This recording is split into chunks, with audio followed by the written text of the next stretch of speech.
This is the best of the wrap-up show. A recap and behind-the-scenes look with John High and Gary 𝗏𝗏𝗏𝗏. The best of the wrap-up show begins now.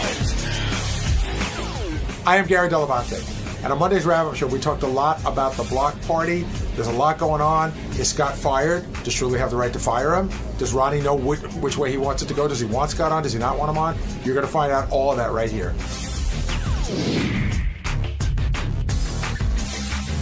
At the end of the show, we had the big block party blowout. And Scott, I'm glad you're here. I wanted to talk to you before the other guys got here, because you've been accused of... Sometimes you'll say you're joking after throwing a fit when you're clearly not joking. And I wonder if that, why do you do that? Is that a defense mechanism? It must be, but if you think the block party, yeah, I was mad when they did the prank in between shows. I was really mad. Now, which was the one in between shows? I know about the bus prank and the plane not prank. What was the prank in between shows? Where I'm going on last. Oh, that was a prank? I thought they actually told you that. Well, that was the prank. That was the prank to get me mad. See, I didn't think that was a prank. I thought you got mad because they actually said go on last. Well, they did say it, but it was supposed to be a prank. So Shuli didn't say it to you because he didn't think you were doing well and he didn't want you. See, that's where I'm confused. No. They had the promoter 𝗦𝗁𝗲𝗏𝗏 come in and explain to me that I was going on last. Yeah, by the way, I knew nothing about this part of the deal anyway. What is he doing here? Don't worry about what I'm doing. He's one-third of the. You should kiss his ass because his time he could have totally thrown the guillotine down today, and he didn't say a word.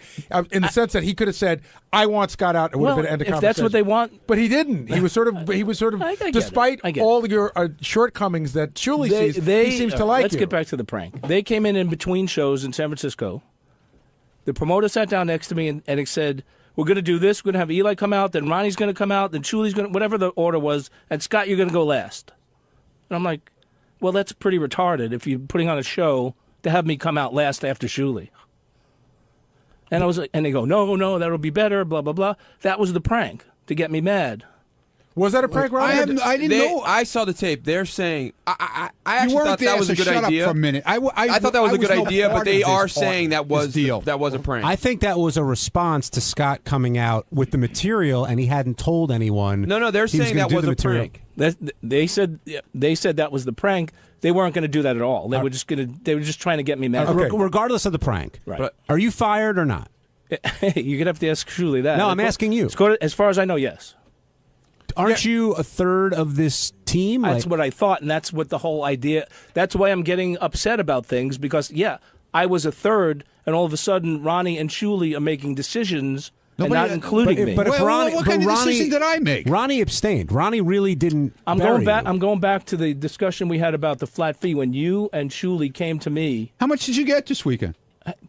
$2,500. Because I didn't agree to that. No, we got $2,600. I actually heard it was 27. No, it wasn't 27. How much did you get, Scott? I don't. It's like I didn't. You know what? I'm not obsessing on the money. The exact amount. You're obsessing on you, dude. It was 26 and change. Let me tell you something. Let me tell you something. You obsess on everything, which you shouldn't do. I'm not. We have a promoter that handles all our shit.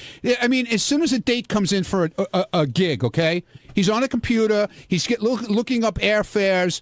What are you worried about if it's $20 more or $30 less? Dude, just get on the plane, go do your thing, and go home like I do. Mind you, I don't care. Ronnie, that's your... I don't ask to see the breakdown. I don't give a shit. Ronnie, that's your approach, but that's clearly not Scott's approach. approach. Well, I'm sorry. That's the way it should be. I mean, it's, Why don't you I didn't get into this way? to make a whole fucking deal out of it. Why don't you approach it that way, Scott? I'm anal. Okay. About some things. I mean, I'll admit it. But the thing here, if I could just jump in for a second, I'm going to let it ride between the three. The thing that I'm getting out of this is that, yes, it started out with the three of you, but it appears that Shuli's doing the bulk of the work. So while you guys may have had the original idea, it's not the workload is no longer the way it started. And it sounds like come to me and say that. It sounds like he did. He said, now we're going to do a flat fee. No, he didn't. That's what he said. He didn't say the workload. It was. But it's pretty obvious. Yeah, like what do I got to do? Yeah, but is it wrong for Scott to say, "Wait a second, that's not what we agreed to. I'm not happy with it." He did, and Shuli said, "Take it or leave it." So, but can Scott also say to you, "Take it or leave it"? Absolutely. Sure Sure. he Say it could. all He he could wants, and he he can quit. start his own tour tomorrow. Scott made a very strong point. He said, Ronnie and I can get a 2-bit comedian and we can do this, which I think was a dig at you. Well, it was, and if I'm such a think? 2-bit Because shitty comic, all I why take don't is- you go up after me? Well, Why don't you do your I stand-up can't do it after me? myself. Oh, I'm why not a not? comic. Why? Well, then why entertain this thought in the first place? Why have somebody write you jokes and go up there and do them without telling any of us that you're going to do Okay. it? If you know right now you're not a comic, what changed last weekend when you thought you were? I took Howard's advice. But again, you didn't. Okay, you didn't, so- It's not Howard's show, though. What did I do after the first show? what do you mean? I said, if you don't like the comedy, not because I was mad, not because he. And what I tell you, I said it's funny that Ronnie interrupts you in the middle of your jokes. No, Did you I said- not say that? Did I not say Ronnie coming up and ripping up your set list you was said, funny? I said, do you want me to do it or not? Oh, that pissed him no, off. You don't even know you how didn't that even. pissed him What that pissed wasn't him it. off, You Ronnie? lost. You lost. You don't know the conversation we had. He had a set list. Hold on, Scott. Julie, you lost. Hold okay, on. Hold on. Go ahead. He had a thing. I had like, notes. like an outline of, Yeah. of like notes It was that just sitting on the stool. Okay. it was sitting on the stool, and I just walked over during his act and I ripped it up. That was the second show, not the first show. And we try. I know it's just boring to the audience. And that's when Not- he not got, really. that's when No, he it blew isn't. That's when he blew a fit. no, you're wrong. Okay. Guys, you guys were so wasted the That's whole why weekend. I had to pick up a mic stand You and don't know threaten what to hitch over the head. And this with is my point. Like, you take these little jabs. You're such a prick about it, and it just not a shows that prick. you're not a team player. You throw that paper in front of Howard's face to try and throw me and Ronnie and the rest of the tour under the bus by insinuating that we go out there and promote it with Howard's name. Now, look me in the eyes and tell me we do that. No, you don't do that. Okay, so why the fuck would you pull that paper out and throw it on his desk and go, you see, this is what I do. I pay attention, and this is what I catch. I can answer that Go because ahead. he said it this morning. You guys are not paying attention to the details, and he is. Right. Well, you I'm know trying what? to, You and know they what? won't let me. I'm busy. I was trying to help. That's I'm busy all. trying to get a second and a third mic. I'm busy I'm trying trying to to make help. sure that the comics have shit to eat. I'm busy to make sure that everybody's rooms are, Well, that's are the set. promoter's and I'm job. sorry that I don't have I don't time. know you were doing I'm that. sorry You that didn't tell me You that. see me, Scott. You see me. You see every problem That coming was to the me. promoter's Don't job. you? Wait, the promoter's job was to handle what you just mentioned. Scott, and it Isn't doesn't. that the and it- promoter's job? Absolutely. What's your fucking job? Tell me that. I don't have a What's job. your job? The And job when are you that- going to start doing it? I've been doing what I've been supposed to be doing, and according to our agreement in the beginning, I've been doing that all along. Reading between the lines here, Shirley, it seems like Scott is angry with the promoter. I'm not angry. No, Scott's listen. angry at everybody That's but what you himself. just said. Well, you said it on the tape, promoter man. is The not promoter's doing a- his job. a fucking The promoter's asshole. a fucking asshole. And meanwhile, promoters. Independent of that. Yeah. Well, yeah, he wants to get involved with the pranking of me. It's.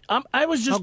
Just grow up. Just dude. want to make Everybody sure that fucking, none of us are getting ripped off. That's all. You act And like they don't we- believe that. You act But- like we put okay? X-Lax in your You fucking didn't food think or asking if we're something. getting ripped off. Scott, so don't say we. Scott, do you think you're getting ripped off? Yes or Of no? course he does. Hold on, let him answer. Do No. you think you're getting ripped off? Yes or no? No, I didn't. Do you but I- think? Do you think that it's being mishandled in a way you're not getting what you deserve? Some things can probably be handled better. That's all. And, Like what? and if it were handled better, Expenses. how much more do you think you're losing out on? Because that's what I'm curious. I understand what you're saying. You're saying we're spending. There's a lot of fat on this. If we trim it down, we could all make a little bit more. Yeah, how much more? How much more do you think you could see a gig if you ran it the way you would run it?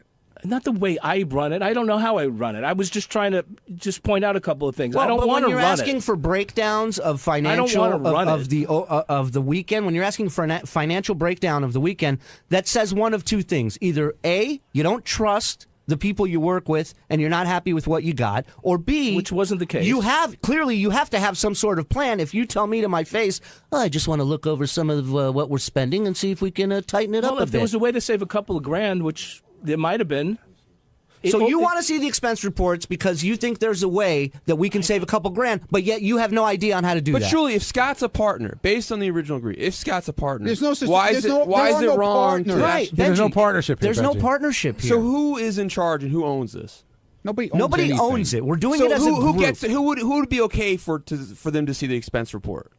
Listen, anybody can see it. Ronnie can ask for it But tomorrow. is it Scott wrong can for ask Scott for to ask for it? I believe so. Yes. Well, obviously, you Have just you made a seen it? contradictory have statement. I seen it? Yeah. Yes. Was that wrong for you to see? Did you not trust somebody? No, it's not. I have to see it so I know what we made, so I know what everybody gets paid. Then technically Shuli's the Listen, one I don't in think charge there's anything based wrong on with you that. saying to Scott, listen, flat fee, take it or leave it. And I but, did. But based on, it sounded like on the original thing, you guys had a partnership. But Benji, we It just wasn't told all you there's worked out, no but partnership here. There's no. Well, we had an agreement. Here's what I think We had happened. an agreement. Can I just say something? What happened was I think 3 guys got together and said, let's do some shows and see what happens. Let's all go out together. And as in any evolution of any business, somebody has to run it. And so Shuli sort of rose to the top running it, whereas nobody said, Shuli, you're running it. It just sort of naturally happened. And now Ronnie seems to be okay with that, but you don't, Scott. No, you know what? I thought that the 3 of us would make decisions together. Can I just tell you, bottom line, here's what pisses me off the most. And I feel that you guys are leaving me out of the loop. Hear me out. You're leaving yourself out. In all honesty, you are your worst. You are your own worst enemy. You really are. Okay. But let me just say this, okay? My biggest problem with you is that you can't appreciate for a fucking second what you're getting. And that you get what you get, and you still, in your mind, think there should be more coming to you. And that, to me, is disgusting. I didn't say it's disgusting. I never said Not to mention. Again, you're doing this for the sake of everybody. I said us. I right, didn't say, right. You're looking out for all of us. That's correct. And you don't believe that. Of course. Does anybody in here believe that? Please, just say something. Anyone, please. Obviously not. I think Scott's doing it for him. That's called dead air. I think Scott's doing it for himself. Really? When did you figure that out? When you step on stage. Something that happens after your lines on stage? Every time, yeah, one of my lines. Then come follow me, cocksucker. Come follow me on stage with your fucking jokes that somebody wrote for you. Oh, that he's holding on to the secret on who wrote them. Like I'm gonna go. Like I don't know who did it. Yeah. I do have one question for you, Scott, because I think it's interesting. When you said you can get any comedian, a 2-bit comedian, I'm going to throw a name out, and I don't think he's 2-bit at all. But say you got Jim Florentine to do this, right? Jim's a phenomenal comedian. Yeah, he's great. Can knock out 45 minutes in his sleep. If you guys go out and you do this, do you think don't you think that part of this lack of harmony in talking about it on the radio is what generates ticket sales? And so if you guys go out, and you and Ronnie go out with Jim Florentine, and we never hear about anything that happened over the weekend because it's all going great, do you think the ticket sales would still be the same? I think we could do a good job promoting the show. That's correct. So why don't you do that? not up to me. Shuli clearly It's not doesn't want you to up be a part of this to me. anymore. No, If you're fired, you can do whatever you want now. You're a free agent. But I didn't say me alone. I said me and Ronnie. I never said me alone can go out without I never said me alone would be able to do it. Scott at JD's block party. If you don't think the ball busting and the pranking that we've done to each other, not just you, but we've done to each other, Yes, we everyone's have. gotten a turn here. Yes, we if have. you don't think that shit I got helps more sell than one tickets, turn already. helps sell tickets at the end of the day, then you're out of your fucking mind. Listen, of course it helps. Listen, the only thing, the ball busting, I was Why are you fine- giving away secrets on the air for? Yeah, really. Gary, doesn't it This seem is what like I gotta protect. these guys have reached the point where the ball breaking has now gone a little too far, and It's not even there, John. Yeah. It's not you. Don't even understand. this is the what- It's not type even of good-natured pranks. anymore. We don't even think. You don't even know the type. When I would tour with Florentine and the other guys on the Kills of Con, we would shit in the top of people's toilets in the tanks. Well, we would leave upper deckers in their rooms. We would steal furniture out of some guy's hotel room and put it in our room. Like we would fuck with people's personal space. None of that's going on. Push a naked Beetlejuice into a room. Yeah. You walk in and Beetlejuice in his underwear smoking a Newport with the heater on. That's a fucking awful prank. Hello, Ralph Sorella. Hello, John. Hi. Hey, Ralph, what's up? Hey, now. Hey now. Hey, I'm not sure about the lineup kind of issues, but I was talking about Ronnie over the weekend or in Vegas, whatever the fuck day it is. I think Ronnie expects Scott to be like him. I want to defend Scott a little bit here because, Scott has a way that he travels. He wants to know what's going on. He just doesn't want – Ronnie doesn't care where he's plunked down. He doesn't care if he's in the back of a pickup truck and sleeping in a gutter. But Scott, cares about that true. stuff. Well, whatever. You're less high maintenance than Yeah, Scott. I'm not high maintenance at all. But yeah, I know. But that's you, Ronnie. You expect Scott to be just like you, and Scott's part of this thing too. So you have to respect the way that he is, and you got to meet somewhere in the middle. You just can't dismiss him and go, oh, you should just be more easygoing about it. This is the way Scott is, and then you got to respect his what he wants. They don't really have to respect it. They could just decide whether they want to work with it or not. And Scott can decide to walk away if he That's wants. right. It's Absolutely. for both. Absolutely. The thing to me is this is like 3 guys that started a band in a garage that never imagined anybody would give a shit about buying their records, and now they're selling some records, and nothing's ever been written And that's up. my point to all the guys when it started taking off is you have no idea how hard it is to to be just to make money in this business. Forget a living and a successful tour. And we've stumbled onto something. So let's just fucking roll with it. And there's bigger opportunities down the road. Well, there is. I've talked to Scott about it. He knows that there's bigger shit to come. Yet he can't fucking just be a team player. But Julie, as somebody else made the point before, that's why people are coming, because Scott's being a pain in the ass, and this is going on and that's going on. But Otherwise, the Scott pain in the ass stuff you don't see on stage. You don't get that at the show. You see Scott fucking up and not hitting his cues here and there, but you don't get that other than this weekend when him and Ronnie were kicking a chair at each other for 5 minutes. You don't see that on stage normally. You guys are a mess, and people are coming to see the train wreck. So just go with the train wreck. Absolutely, yes, but I don't have to sit there and fucking work with a guy who's getting paid a lot of money for being a train wreck and is still accusing me or insinuating that I'm holding out on him. But can you? Fuck that. Will there be any legal issues of trying to fire someone with a B12 deficiency? It might be. You know, might be Ralph, like a Philadelphia thing. You know, Ralph. The Have to have problem my is lawyer get on that. the problem is that Shuli's already done the show. Scott gave them the opening by letting Shuli and Ronnie do the show without him, and it worked. That's where the problem is. It also worked good without him. Of course it's going to work Ronnie. Of course it's going to work without Scott. He's not like he's the glue of the group or something. But It did work without Ronnie as well. So I had one complaint in the show the weekend that Scott missed, the Chicago-Arizona weekend, and that complaint was from a fan who said, I paid to see a train wreck. Scott's not here, and I want my money back. That was the only complaint I got. it's not enough of a mess for me. Really, that's what he said. All right, thanks, Ralphie. Scott, I'm going to pick up on what Benji said with this B12. Where did this health issue come from, and is it bullshit or? No, it's not bullshit. I was having issues since late last year, and I thought it was just soreness from working out and stuff like that, and it didn't go away. And I went to my doctor, and they did blood tests and all kinds of things. He didn't find it. And I went to a neurologist finally, and he didn't find anything there either. There's nothing in my, and they found that my B12 was deficient. Can I ask you, Scott? Because when we talked before this got on the air that you weren't able to do that weekend, you talked to me and you told me that you couldn't do it. It was a private conversation. I'm not going to bring up what you said, but it had nothing to do with your health. Well, it is my health. I didn't want people to know that I was dealing with a health issue. So why? So you lied to me before and then on the air again. Didn't want to lie to you. But you did twice. I wanted to protect my health issue. How are your vitamin D levels?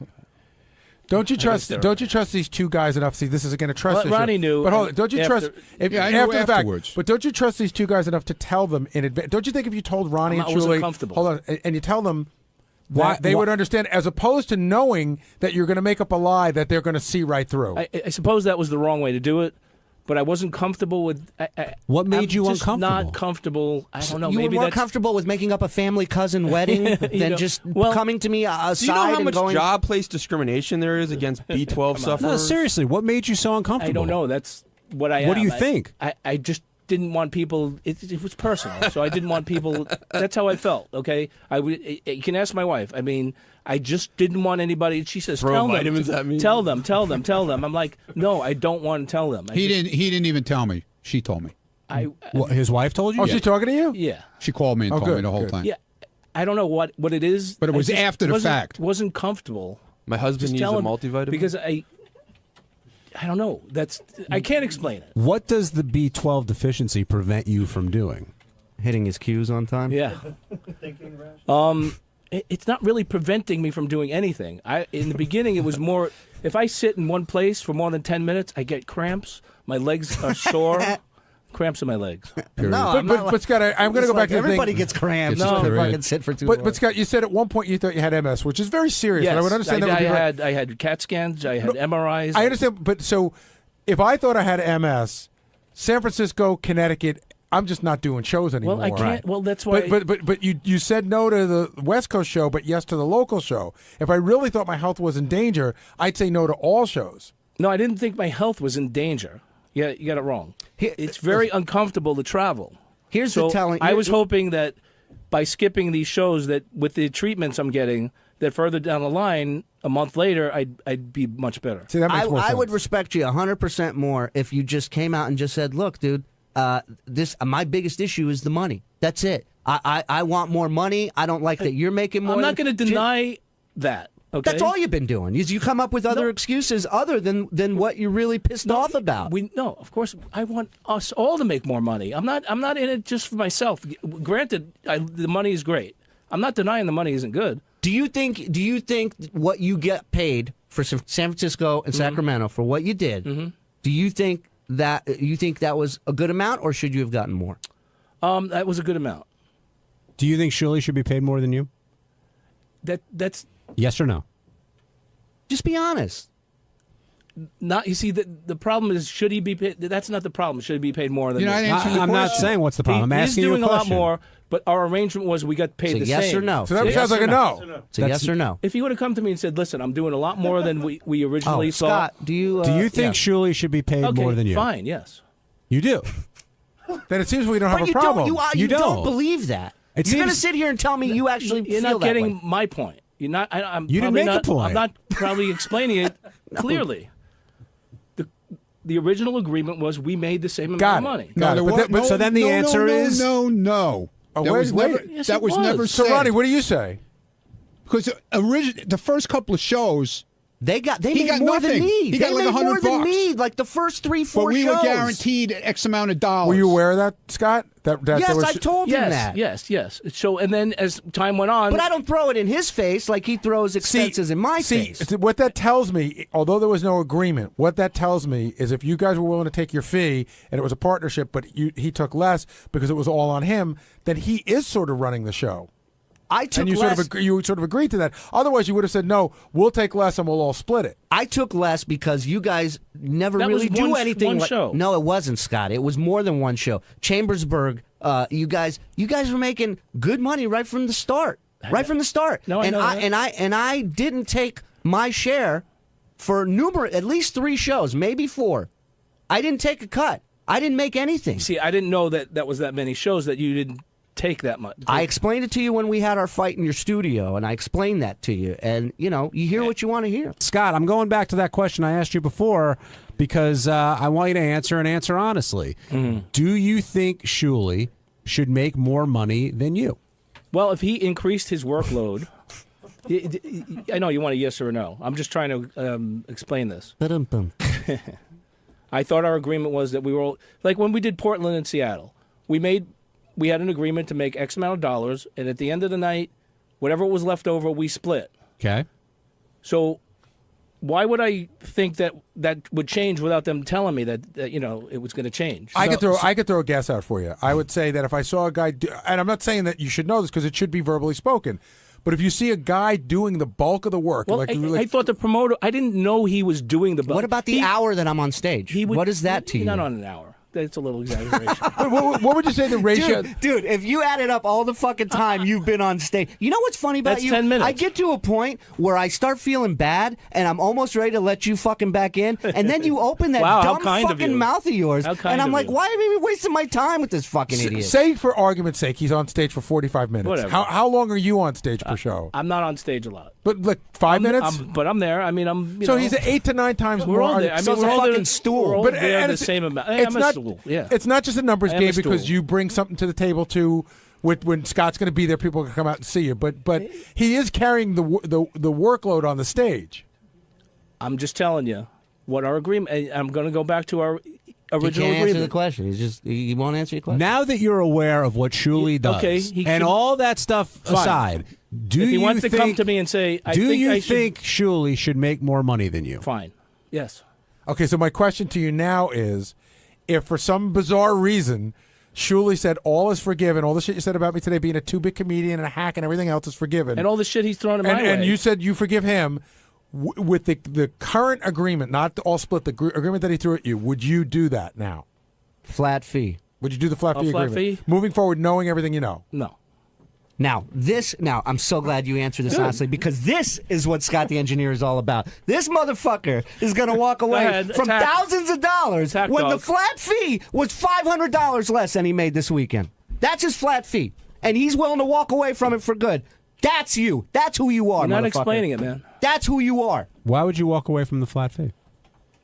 Or from the other option? Because he feels he's owed more. He feels he deserves more. He feels like he's doing something. All right, so Scott, Those guys decided you're not getting it. Who's those guys? You keep You. saying those guys. All right, so say I don't make as much as Shuli either, you fucking moron. Okay, but Scott, say Ronnie agrees with he what hands me a fucking check. That's all I care about. So you don't care if Shuli makes more money than you? No, I don't give a shit. Just let me go home. This guy's old. He just wants to go See, home. here's your problem. Your problem is that you're counting Ronnie as a partner, and Ronnie doesn't appear to want to be a They're partner. all the partners. That's the whole thing, Gary. Well, they guys came to me But together. Scott is saying that you are, that it's a three-way partnership. He's wrong. There was never a partnership. It's just something we sat down and said, okay, let's do this. There's no fucking It was an partnership. agreement between three people. I don't know. Yeah, you guys are yelling at Scott. I'm for not. saying, but you guys are giving him shit for saying, I understood we had a percentage agreement, right? But there was no percentage agreement. Well, there was no agreement said this is what we're going to make every show. On the air, you said you didn't come to the I Chicago told him, shows. I told him in Portland you and said Seattle. you said you didn't come to these And shows. we did it you in changed the Connecticut as agreement. well. Now I'm going to change the agreement on you. And I told him in Portland and Seattle, I said, we will never make less than this at one of these shows. And we haven't. So, and we haven't. but wait. And Why we'll is it make wrong more. if Scott thought And the we original have. agreement was a percentage deal? You say, no, I will only offer you flat fee. Why are you giving him shit saying that's not what I want? No, I think you're missing the point. Nobody's. Yeah. I'm not giving him shit. He's not giving him shit. wait. He's saying, here's what we've agreed to do. We did now it, you can take it We or did leave it in it. Portland, Seattle. We did it in Connecticut. And same, it's done, same and we deal. ain't doing it Same anymore. Deal. We ain't you get doing it X amount of anymore. show plus whatever's left. Oh, wait, But right hold now, on a Scott, second. you're losing. You're Wait gonna, a second, John. I wasn't in Connecticut. Where's my cut from Connecticut? Well, If it's a partnership, You weren't there. Where's You my gotta- fucking Well, cut? Well, where's my cut from Arizona and You Chicago? got $4,000 in fucking Connecticut. Where's my I cut? didn't get anywhere near $4,000. Oh, bullshit, dude. No, I tell you Shirley got exactly what I $4,000. got. I can tell you exactly what I got. If you think I got What'd you get? $4,000, 22. In Connecticut? That's correct. No, you got it. I will bet on that. Really? I would swear on my life that that's what I got. Well, Where's I know- my cut? I want a cut. I know you made wasn't more there. than- I don't give a shit that I wasn't there. My name's on it. It's the fucking Ronnie Munn block party. Where's my fucking cut? It's not up to me. What do you mean? Now it's Why? not up to you. It's a partnership. Where's my cut? We have to all decide on that. What do you mean we all have to decide? That's that's three people have to decide. I what- think don't know I what think to that when do. you walked away from the shows, somebody else decided that they could live without you. That's where it gets weird. Well, Shirley, we got to wrap up. Yeah, Is they Scott weren't in or happy. out? I missed the Chicago show. Shirley, Scott in or out? Like I said, I always start feeling bad, and I want to say he's back in, but then he fucking says what he says, and I'm just like, why? Why would I put myself through it? Why do I want to deal with this shit? I want Ronnie happy. If Ronnie wants him in, I don't know. We got to figure this out. I don't know. On Tuesday's wrap-up show, Howard talked about the AGT staged fight that we did, that he was upset about, and I went in to talk about it on the wrap-up show, and John Lieberman came in and tried to put words in my mouth that weren't there, and I got pissed off. Check it out.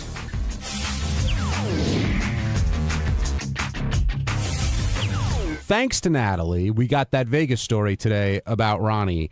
And I have a feeling we were going to get that without Natalie. well, regardless, Ronnie staged this fight with the other security guys there. Hold on a second. They staged it, and he That's was a right. part of it. Okay. At first, I thought they were going for a Howie Mandel was behind all of this or something, but that didn't happen. But when Ronnie went in there and Howard and Robin both explained how they felt, it seemed to me that Ronnie either just decided to tune out and didn't want to deal with it, or he really feels that he did nothing wrong in this situation. Well, I got to start by saying I do love Ronnie, and I said on the air he actually made me look a little foolish because yesterday on the air I talked about how amazing. Oh, it wasn't on the air. I was doing the special for behind the scenes at AGT, and I talked about how amazing Ronnie is, how people throw all sorts of shit at him verbally, and how he doesn't let it get to them, and he's the consummate professional.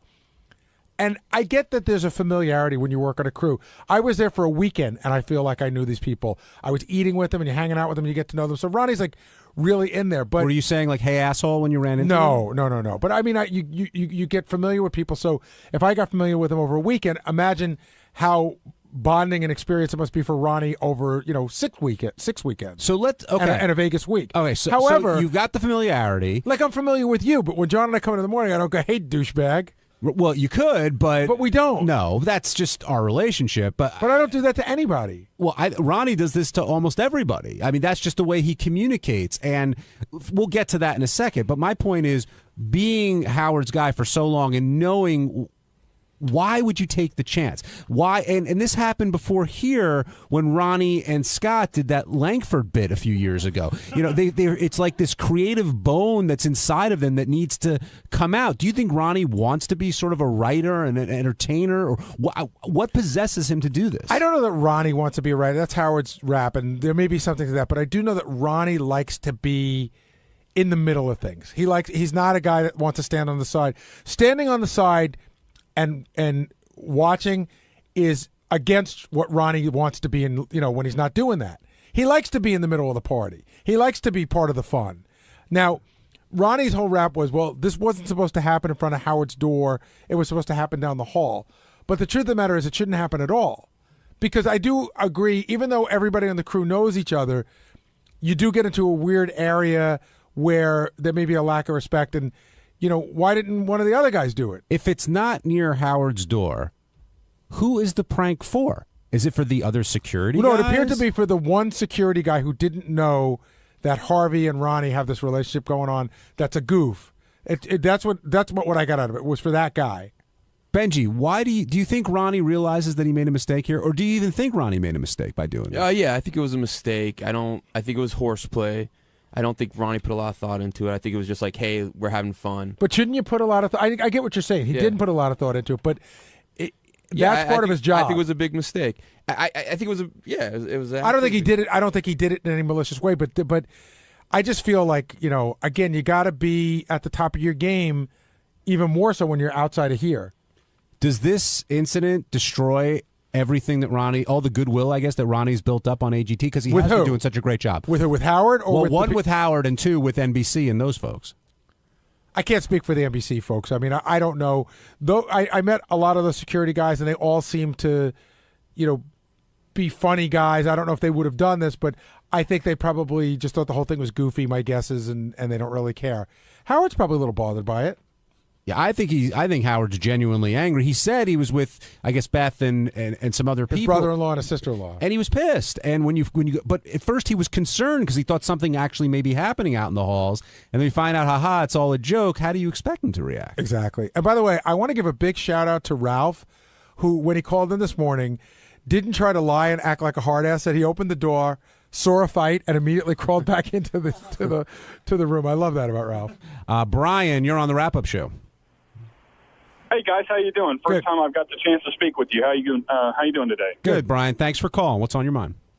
Hey, no, I'm very surprised at Ronnie. Out of all these times that I've had the chance to listen to you guys here on Sirius, and I didn't get the chance to listen much before that because you weren't here in Indiana, but he just doesn't get it. He needs to stand there and do nothing, dress him up like one of the British guys over there in London that's guarding the palace or something, and just not move his eyes, not say anything, and just do what he's supposed to do, and that's guard Howard. I mean, why would he want to start something outside his dressing room? That's just amazing to me.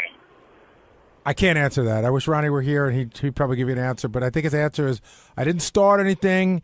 It was Harvey's idea. It was a joke. I just agreed to it. Do you think he's sort of seeking attention, or he's just kind of playing around and hanging out with the guys? There's a little of both in there. I know he likes to play around and hang out with the guys, and I think he likes to be in the middle of stuff. Well, the hard-hitting 100 News reporter John Lieberman now enters the studio. He's got a Post-it in his hand, which means he's got breaking news. He's got something on Ronnie, I'm sure. Well, there's a couple things. One, Ronnie went on the record to say, yes, he regrets his actions in this situation. But when I asked him, do you believe you embarrassed Howard, he walked away. He said, fuck you, I'm not answering that. And he walked away. But here's the good behind the scenes, and this shows just how concerned Ronnie was right when the incident happened. This guy Harvey says to him, pulls Ronnie aside after the whole thing and says to him, I'll bet you $1 million Howard doesn't even bring this up because Howard hasn't said a word. This was a couple hours after. And Ronnie goes, no, man, he will bring it up. He will bring it up on the air. And so Ronnie bets him the $1 million, that will Howard bring it up or not. So Ronnie clearly was concerned from the get-go about this. And here he is. Ronnie, you were concerned at the get-go about this event, correct? Because Harvey bet you $1 million that Howard wouldn't bring it up. Okay, so what's your point? So that shows that you were concerned from the get-go about the gravity of this, despite you playing it down today. Dude, what the fuck is your problem? Leave me alone. You're always trying to dig something up that's not there, but okay, go ahead. What's your question, John, so I can get out of here, please? John Hine. Thank you, Ronnie. You seem more upset than usual about this stuff. I mean, your balls have been broken God knows how many times, and this one seems to have gotten to you for some reason. I don't know. I guess it did. Okay. Well, do you feel, Ronnie, in this situation that you didn't do anything wrong, yet Howard's making a big deal out of it, or do you feel like you did do something wrong? Yeah, I guess we did. Both of us did. Not just me. Harv, you're talking about? Yeah. And did it cross your mind that maybe it wasn't such a good idea at the chance that it might piss off Howard? At the time, everybody was thinking about what a cool bit this would be with just between us, what we were doing. It was a bunch of guys hanging out. You know what I'm saying? I didn't think about, I'm not going to speak for Harvey, but I didn't think about the consequences afterwards, okay? Do you think that if you guys would have done this down the hall, like you said, you wasn't supposed to be in front of Howard's room, you did it down the hall, and Howard just heard about it later on through the grapevine, I don't he'd know. have the same reaction? I don't know. It really did cause a major commotion in there because nobody really knew what was going on. They really didn't know if it was for real or not because the only ones who knew about it were me and a few, the security guys and Harvey. So nobody knew what was when it went down. It looked real. Well, I got a question for you, Ronnie. I've been where you've been, so I got to answer this as honestly as you can. When Harvey came up to you and threw this at you, right? Was there any part of you that thought maybe we shouldn't do this, or did you just immediately think it was a great idea? Yeah, I mean, you know what? It was the last day of taping. Everybody was like happy, and we were having a good time, and I don't know. It shouldn't have happened. No, but I'm saying, like, when you heard it, did you say? Because I've done things, yeah, and it's never dawned on me until afterwards. Done. Well, it was like the same thing with Bubba's wedding. It didn't dawn on me till I got back to the room. But that that's night. different because you were drunk that night. That's a whole different thing. This is like I've done things, and then afterwards gone, damn, I'm going to hear about it. But I didn't think about it when I first thought about doing it. Exactly. What was the time difference between like when Harvey gave you the idea and when it happened? About 30 seconds. So it happened immediately. And what happened was it wasn't supposed to happen that quick. He said, we're going to do this in a little while. And then the next thing I know, I'm on the floor. Because I turned my back and I said to him, dude, I was eating like, I don't know, a couple of pretzels and I had a can of ginger ale in my hand. I said, wait till I get done with this. He said, yeah, okay. Next thing I know, boom, man. He like blindsided me from the back. And I'm laying in ginger ale now. And people thought somebody pissed in their pants because we were all on the floor. And it was ginger ale, so it's kind of like that color. Now, there's a rumor going around that there may actually be video of this. I thought you said it'd actually be pee. One of the security guys has it on his phone.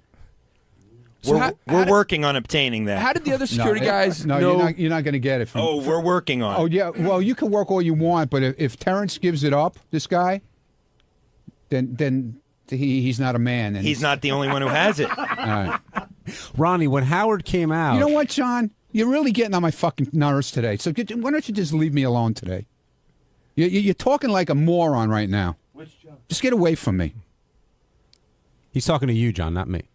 Yeah, I know. I don't know how is today different than other days? I'm asking you questions. You got that fucking edge in your voice today. It's like, I can't wait to fucking fuck this guy in his ass by getting that video.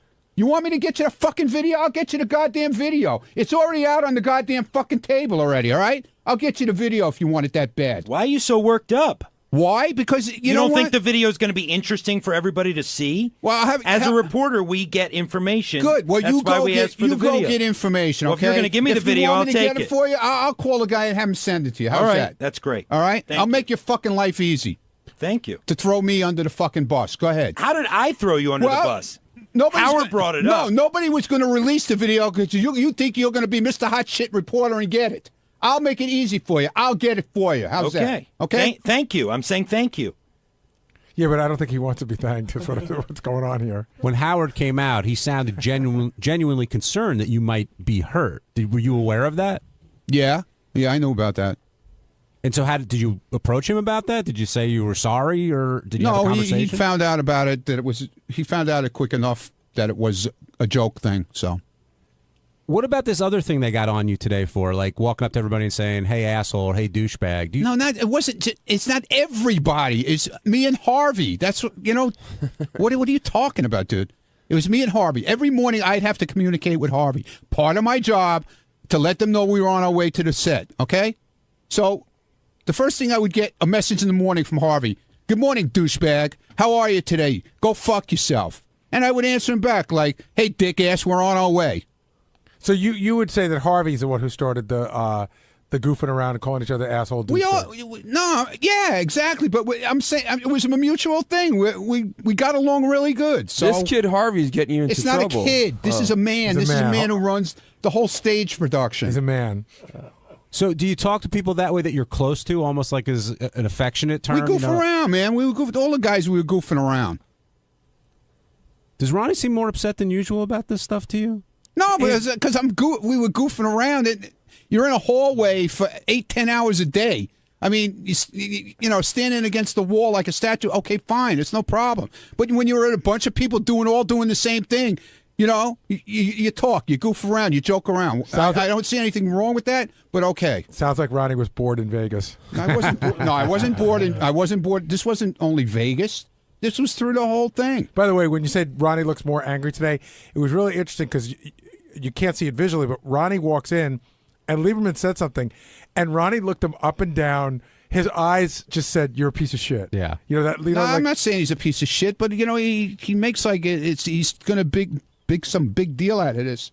It's already out on the table. I was going to say it's already out on the table already, John. I don't know. You want the video? I'll get you the fucking video. Be my guest. TV wanted the video. Yeah, well, TV wants everything. They should be there covering this shit if they want it. Ronnie, did you think Robin was getting on you today? Robin gets on me all the time. That's nothing new. That doesn't bother me. It's nothing new. Did you think Robin was sort of piping in here, Gary? Well, I thought she was a little emasculating. Well, she always is to me. So it's nothing new. Well, I thought she was supposed to stop doing that. Well, yeah, not in my case. It hasn't stopped, believe me. Will you bring this up with Howard later in the day, or is it water under the bridge? I'm going to bring it up. If he brings it up, that's another story, you know? Is there any concern about anyone? And he's never said... See, that's what I told Harvey. He says to me, Howard never said a word about it. It's never going to be talked about. But I said, that's why I said to him, you're going to owe me $1 million. Because if it doesn't come up Monday, if it doesn't come up Tuesday, it's going to come up. No, he hasn't even said a word to me about it. He would have said something to me if he was mad. He wouldn't say nothing. He didn't say shit to me. I said, you'll see, Harvey. You'll see. And I'm going to take the hit for the whole thing because you're back in L.A. and I'm here in New York. On Wednesday's wrap-up show, all the talk was about Ronnie and Richard. Richard being willing to blow Ronnie for $1 million and Ronnie having to finish. Ronnie and Richard are undeterred. They are very, I don't know if I'm going to say excited about it, but they're certainly not nervous. And everybody weighed in because they both believe that this isn't a gay act. Watch what happens.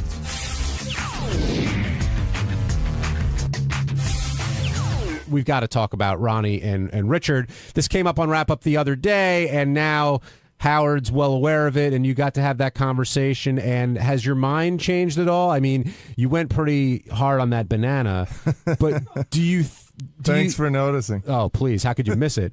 But you almost choked yourself. I gagged. Yeah, I was gagging. Are you thinking twice? This is becoming more real now. I guess Noel's now on the hook and is going to call, and it seems to be it might actually happen. Does that scare you or intimidate you, or does that get you more excited to do it? It gets me excited. I'm that much closer to being a millionaire, and plus, I mean, part of the big thing for me is I love funny bits, and I love doing funny stuff for the Stern Show, and it'll be a great bit. And I just think it'll be hilarious. Richard, I got to ask you a question. Have you really discussed this with your wife at all? Like, did you go home that day and say, "Listen, we could possibly get $1 million"? Absolutely. And what did she say? She was like, "Yeah, go for it." She's like, "As long as you're not messing around with another woman." You know, if she knows Ronnie, my wife and Ronnie are really good friends. But she didn't like laugh and go, "No, you're kidding," or anything like that. She was just like, "Yeah, go for it." Yeah. She was. Wow. I mean, she knows it's funny. She was laughing about it, and we keep joking about it. We keep saying, if I blow Ronnie, we'll get to afford some Dom Perignon to wash my mouth out with, and all this stuff. But it's becoming less of a joke and more of a real thing, it seems. Yeah, but I'm a little bit worried that I might have scared Ronnie off, because when I was blowing that banana and looking into his eyes and, sucking it, it seemed like it creeped him out a little bit. So I hope I didn't scare him off from it. You know what I think is, first of all, I really genuinely commend you, because thank you. I and I'm a little jealous, but I know it's like I like and I think that I know you don't like some parts of it, and I know you're not like I know you're not into it in a sexual way. And I also think that you don't like the fact that your parents being like wouldn't like it and things like that. But I think my parents have a pretty good sense of humor, though. They Richard, there's having a good sense of humor and watching your son blow Ronnie to completion. I don't know how good of a sense of humor I would have if I was your dad about that. Well, they listen to the show. They heard me lick Sal's nuts, and they've heard me get my taint kissed by Sal. And all seems harmless now. This is just one step above all that. Is it something you could like say, only 7 like steps. the way you talk to your wife about, say, hey, I want to make sure you're comfortable with it. Have you had that same conversation with your parents, or will you? Or no. Well, and I also thought, maybe I thought maybe Howard or somebody would want to ask them first before I even talk. Their blessing. Believe me, they'll be front and center, sitting in the front row in Barca lounges. You and Ronnie have agreed to this, and it's got to be Ronnie's got to come. But both of you insist that this is not gay. Yeah. Well, in some people's eyes it is, not in mine. To me it's funny, and it's an easy way to get $1 million. Regardless of it being funny or not, because I think it would be a great bit. How can it not be? How do you not consider it a gay act? I don't understand that. Because I'm not doing it for sexual reasons. I'm not turned on by Ronnie. I'm not going to be turned on by his penis. Okay, so hold on a second. How do you know that? Hold on a second. So I'm pretty sure I won't. If another girl fingered a girl, say it's your wife, and got her off, but it was for goofing around. It wasn't for sexual reasons. Women on women is not goofing around. I don't think. Why? It's all purpose. It's not as funny to me. I mean, guy on guy stuff to me. I don't know why, and I'm not homophobic. I think this proves how homophobic I am. Oh, I agree. I think it's funny. But how can you say it's not sexual when a man is going to ejaculate? In your mouth. In a condom. It's maybe sexual for Ronnie, but not for me. See, Ronnie thinks it's not because he's laying back, closing his eyes and getting blown, and that's how he's rationalizing it. He's not. Maybe he is thinking about it being you, but to him it makes it. But he wouldn't blow you. That he thinks is gay, which makes no sense to me. It's all intention. Like, and I'm not joking around. Like, is a pap smear a sexual act? If a woman, it's a smear, not a schmear. If a woman, and this is a horrible thing, but if a woman orgasms during rape, which is actually very common, right, is that mean she wants to be raped? No, it is common. Benji's right, that is common, but I've never been able to do that. That's also not premeditated. This is like, I mean, I can't imagine either of you being able to sleep the night before.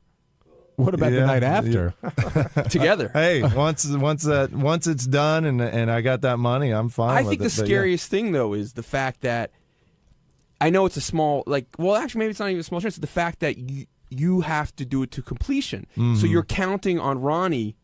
Oh, it's a team effort, no doubt. To finish. And if he doesn't, you could do this all for zero. I know. That's the scary part about it. You guys have to work together. There's got to be, that's a part of any kind of contest, I guess. There's got to be a risk that you won't win. Right. This is the gay amazing race.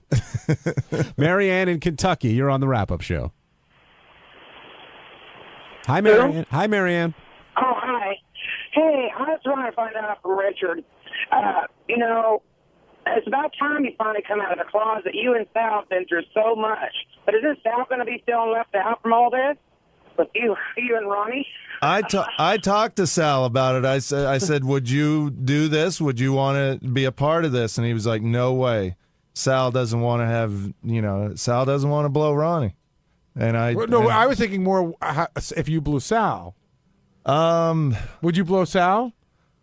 If Ronnie, for the money, yeah. Let me tell you, if Ronnie stepped out and Ronnie and Sal were willing to step in, would you do it?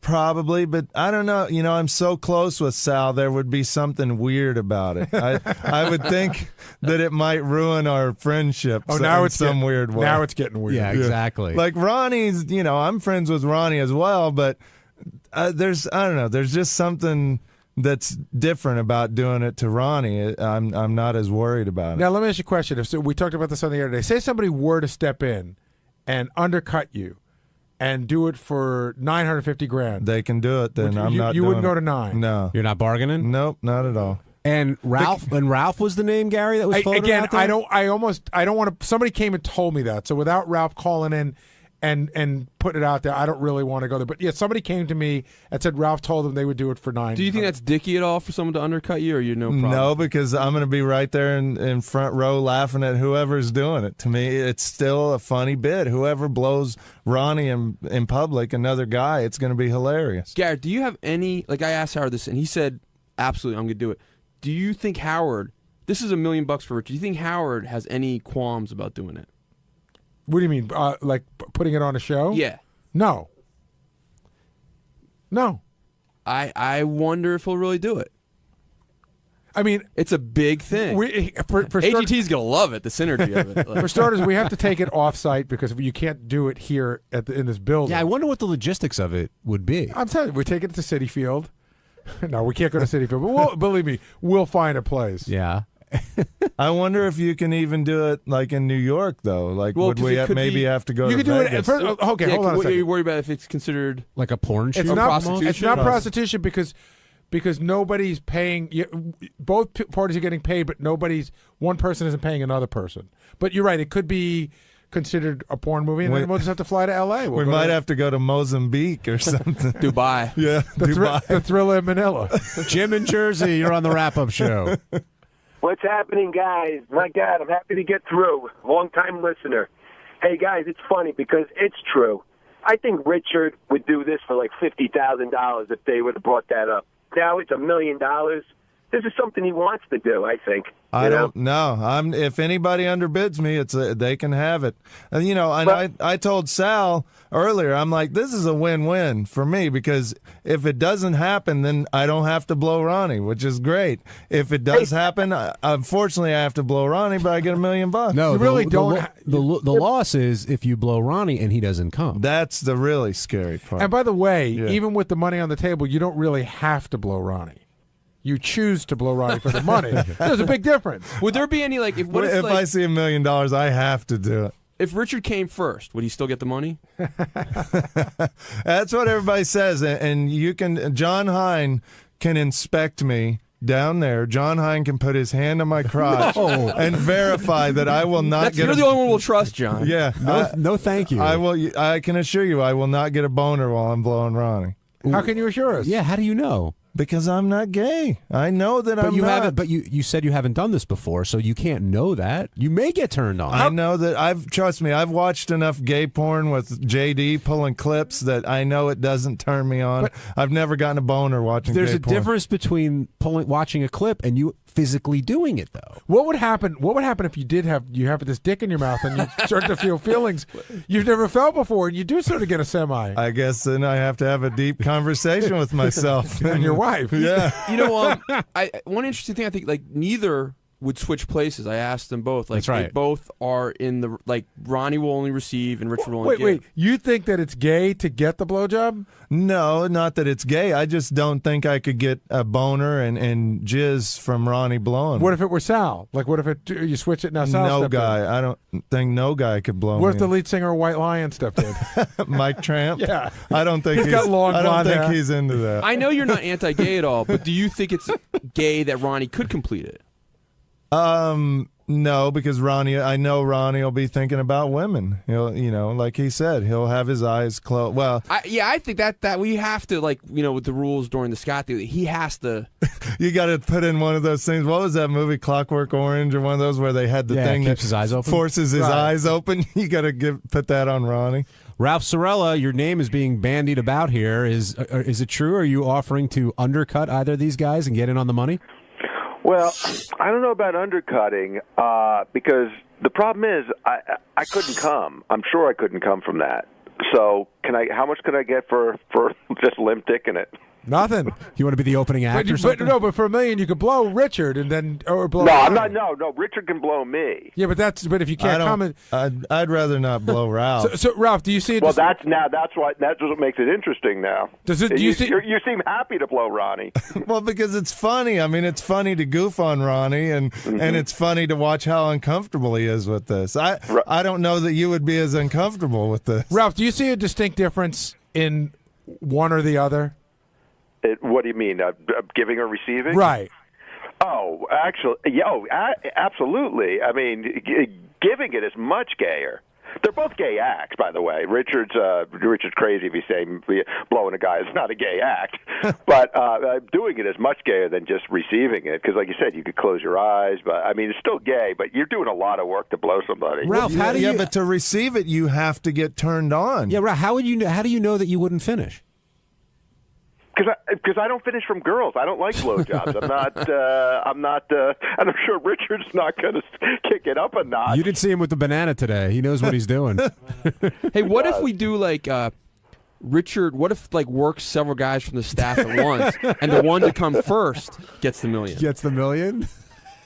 Yeah, well, wait. What do I get out of that? What if he works on both me and Ronnie, and then there's, you're guaranteed at least, like 700,000, and then whoever comes first gets the extra 300. I just had this most disgusting vision in my head. Like I zoned for a minute, and I had this idea of like Richard really working it, and moving his head back and hocking a big loogie on it, like they do in the You watch too much teen anal, Gary.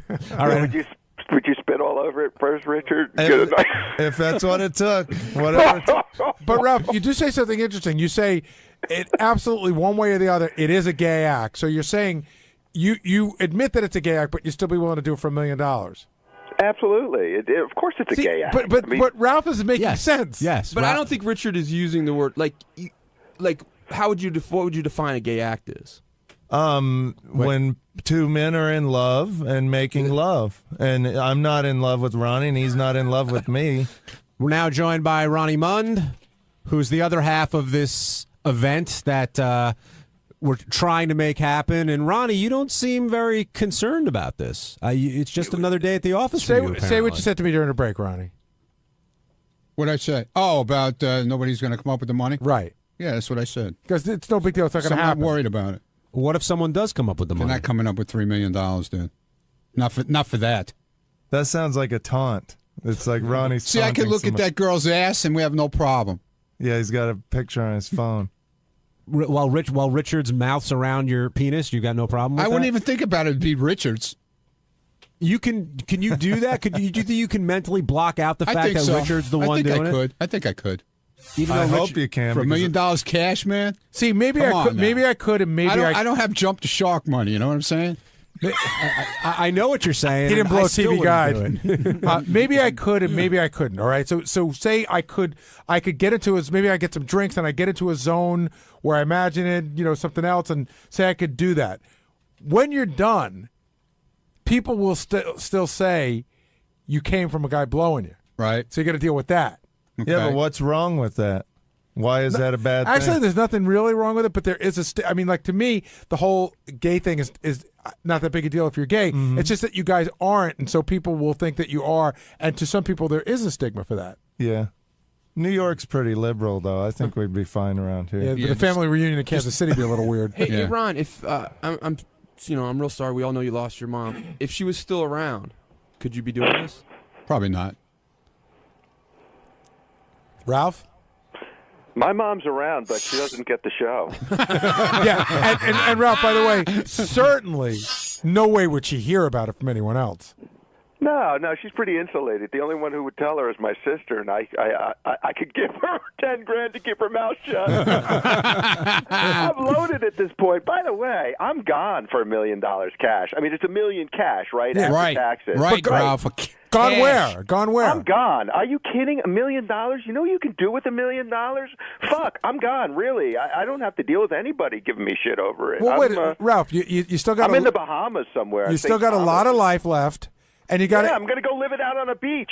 I'm done. I thought all these guys, $1 million's a huge to me, but I thought all you guys had more money. See, $1 million's not a big lifestyle. That's if you just really. It's like $70,000 a year if you just live on it. Hold on a second. You realize how much? $1 million's you put it in the bank and just live off the interest. But that's like $70,000 a year. First of all, it also depends on $70,000 a year. I sell my house, get a nice chunk of change for that. Okay, plus with all the other investments I have right now. No, I don't think there's anything wrong. I respect $1 million, but I thought you guys had more. It depends also on the lifestyle you lead and where you want to live. In New York, $1 million, it's a lot of money, but it doesn't it doesn't solve everything depending upon how you use it. Like Ralph's saying, if he wants to sell his place and go move to wherever and live a different kind of life, yeah, it's possible. But I don't know if everybody's willing to do that. And Ronnie's got a secret weapon he's not talking about. What's that? He can start collecting Social Security as well. Seriously, that's a whole other chunk of change. But Ralph, you're not getting the $1 million if you're not coming. Yeah, well, see, that's the problem. I don't know. Maybe if I don't have any, maybe I could if I don't do anything for like a month, and you know how you get like that, and if somebody just touches you, you explode. Well, the other thing is maybe you is there a time limit? What if too quick? Could Ronnie maybe take ecstasy, and then it might be easier. I think he has to. I ain't taking anything, pal. Drug tested. I learned my lesson with that minimum this amount of past time. weekend. Oh, it's like Olympic drug testing. Wow. You're going to make sure he Can doesn't. you finish? One last question. Can you finish wherever you want? Well, I think there was talk that Ronnie would finish on my face, which I'd rather not that happen, but I think they want proof that he finishes. I love it. I'd rather not as not know. Well, if that's one of the little things that has little demands for me to get the $1 million, then I'll deal with it. Ronnie, have you had... Oh, go ahead, Ron. Go ahead. Yeah, but quick question. So if you're finishing on your face, then I have to touch myself to finish. Like, or were you? No, doing he's that doing point? it. We talked about it. Yeah, I would have to be the one. This is not gay at all. It'd be like holding a water hose, over my face. You're earning that $1 million, that's for sure. And Ronnie, yeah. Of course, there's a way this money can be. I mean, it'll turn. Somebody would sponsor it. You could be held somewhere else, so you could sell tickets. I mean, of course, it could be that money could come from somewhere. So don't think that this couldn't happen. I can't speak for Noel Biederman, but I do know that he was trying to get the naming rights to Giants Stadium, and that's big money. And he's already a sponsor on this show. It wouldn't surprise Gary. Am I off base? I wouldn't say it's a slam dunk, but it's not. I wouldn't say it's no way is it happening. I'm going to ask you kind of a crude question, but so to get the $1 million for this, you have to get hard, I guess, to finish, and you have to finish. Well, let's say the option was you could put your penis, your limp penis, between Richard's butt cheeks and not come. Which would you rather do? Absolutely not. I'll do that too. Do you come a lot, Ronnie? Do I what? Do you come a lot? I never measured it, dude. Sir, come a lot. Would you be interested if there were a $250,000 bonus to go a second round? I could be up for that, maybe. Do you guys agree that there should be no Viagra or anything like that, or that doesn't matter to you? Or Ronnie, you have no problem. Well, Viagra, forget about it. He'd be sucking my dick for a fucking week. Yes, Viagra doesn't make you come; it just gets you hard.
Andy Cohen from Bravo, who I'm fascinated by. This guy... The guy who runs all those housewives reunions. He's got to be worth a fortune, right? He's the head guy at Bravo. And he brought all that stuff, right? Yeah, and he seems like a goofy guy, but evidently he's a brilliant businessman. Yeah, I couldn't believe the same guy who was doing those goofy interviews runs the place. Yeah. Yeah, right? I just thought he was some goofy guy who they got to be into the housewives. Yeah. I didn't realize he had provided them with all those shows. How you doing, Andy? What's up? Good morning. Yeah, it's so early. I know. All the guests come in and they have that. Oh my God. Days looking at me. I know. I need some tea or something. Yeah, We'll get you handled. Thank you, man. We'll get you caffeinated. Thanks. Right this way, sir. Right in here. Oh, right here. Right in here. Okay. Oh, it's my team. Hey guys. So you're here today to promote your new book. Yes, it's called Most Talkative. So you've got that going on. Hope I'm very talkative today. But you're also talking to Howard Stern. I mean, it's your first appearance. No, I know. How are you feeling about this? I am. You know what? I was very nervous about it like 10 days ago, and now I feel like I got through that, and now I'm just psyched. You're here. You're in the moment. Yeah. We're gonna get you caffeinated. Yes. And it'll be fun. Yeah. Yeah, I'm very excited. I'm like the biggest Howard fan. I can't believe I even got through security. I can't believe I got booked on the show, actually. He's psyched to have you in. I'm very excited about it. Cool. Yeah.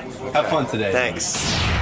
Andy Cohen is a guy who, against all odds, is successful on television, and he's a successful programmer. He is responsible for all of the shows on Bravo. Bravo was kind of this cable channel that was languishing, couldn't find an identity, and didn't know really what to do with itself for a while. Yeah, and Andy figured it out. Yeah. Oh, yeah. Good for you. Oh, yeah. I'm fascinated by you, actually. Andy, Bravo is a network that, as Robin just said, was languishing. It was not doing well. You were hired not to be an on-air guy. Right. Not at all. But to be the head programmer. Right.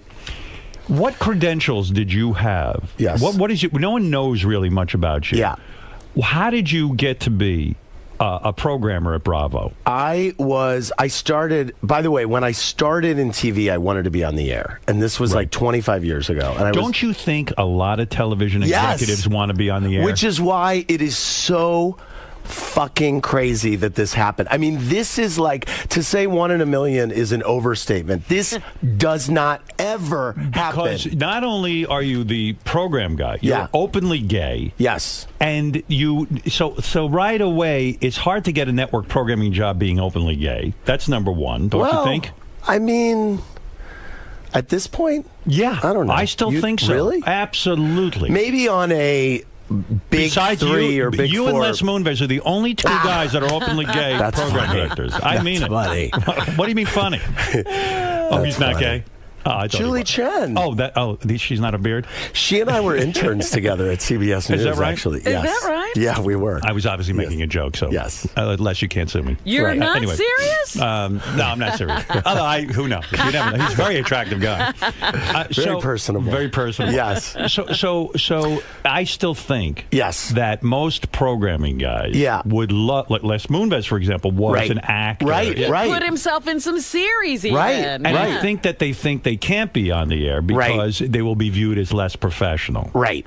You know. Well, I think you're right. And programming guys, I think, are hams in general, basically. Right. And the thing that I get so much, and it actually bugs me, and it's why I'm excited that this book is coming out, because I tell the story in the book, is everybody says, oh, you gave yourself your own show. You gave yourself your own show. Do you know how hard it is to fucking give yourself your own show? No, how hard is it? Well, you can't do it. What? I'm a runaway train? Because most people at the network probably said, and you can't give yourself a show. Well, it's not possible. It is like impossible to walk in. I mean, because you're actually you look like a bigger douche. You look like the biggest douche on the planet. So how did you put yourself on TV? Well, so I didn't put myself on TV. Right, how did you wrangle a TV show? Exactly. Right. So basically, when I was at CBS News for 10 years. Your background was at CBS. Where did you go to college? I went to Boston U, where you went to college. Where did you grow up? I grew up in St. Louis. In St. Louis. And by the way, the arch is very impressive. I don't know what.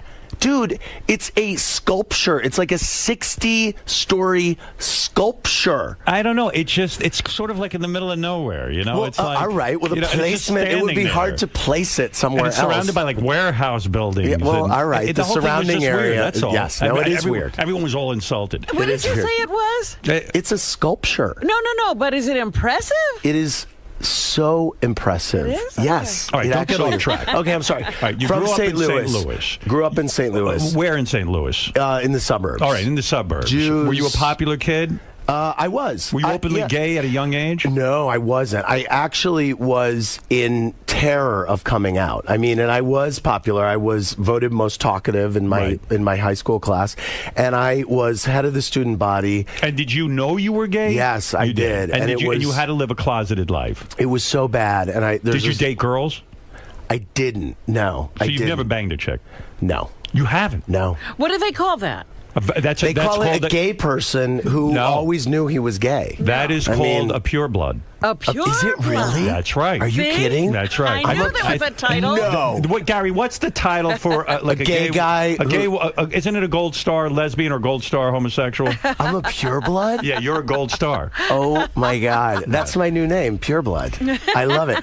So Okay, girls are disgusting. Let's be honest, No, right? no. Girls are Come great. on, let's be honest. I just always wanted to be with guys. I mean, it's like. By the way, there's a thing. When I was in high school, this horrible thing happened, which is in my book, and I'm not going to like sit here and plug my book. Don't but plug I just your want book. to say Go ahead. it. What's in your book? It's called Most Talkative, and it comes out today.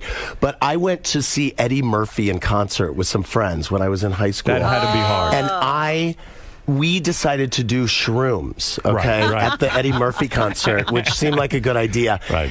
Every word out of his mouth is faggot. Yes, every word. Right. And everyone is laughing their asses off.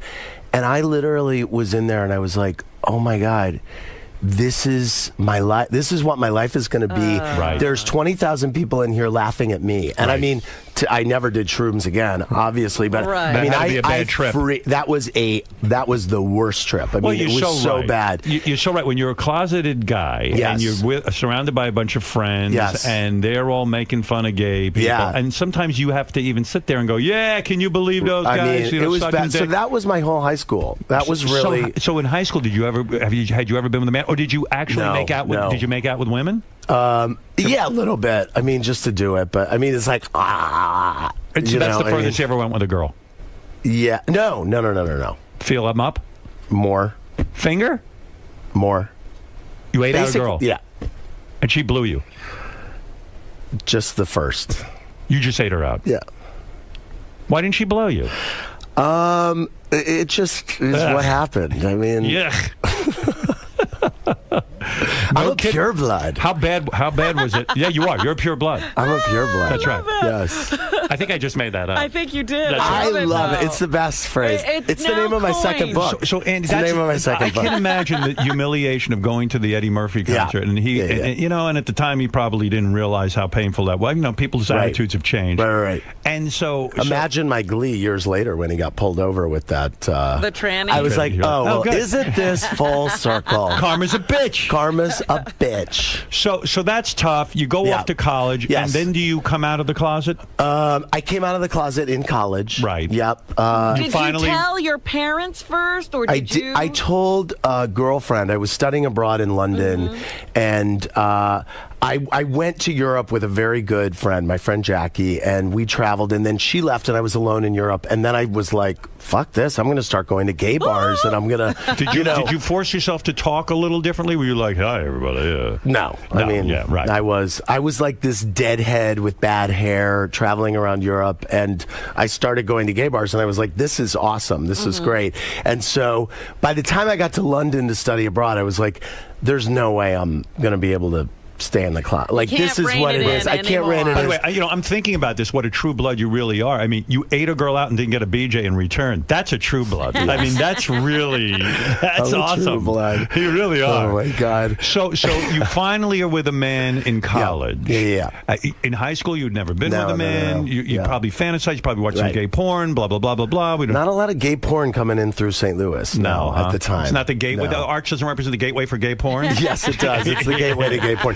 Right. Actually, my mom found some gay porn magazines under my bed. Oh. You know, what she was doing under my bed. You know, when she had to know. So she knew, but she did not want to know. And were they upset when you came out to them? No, they were so cool. My mom was so great. She said, first of all, I probably would have hated your wife anyway. Which is great. True. She probably would have. Of course. Second of all, she said, I was as worried that you were going to grow up to be an airhead as I was that you were going to grow up to be gay. That's fantastic. So, yeah, so she's great. And my dad said,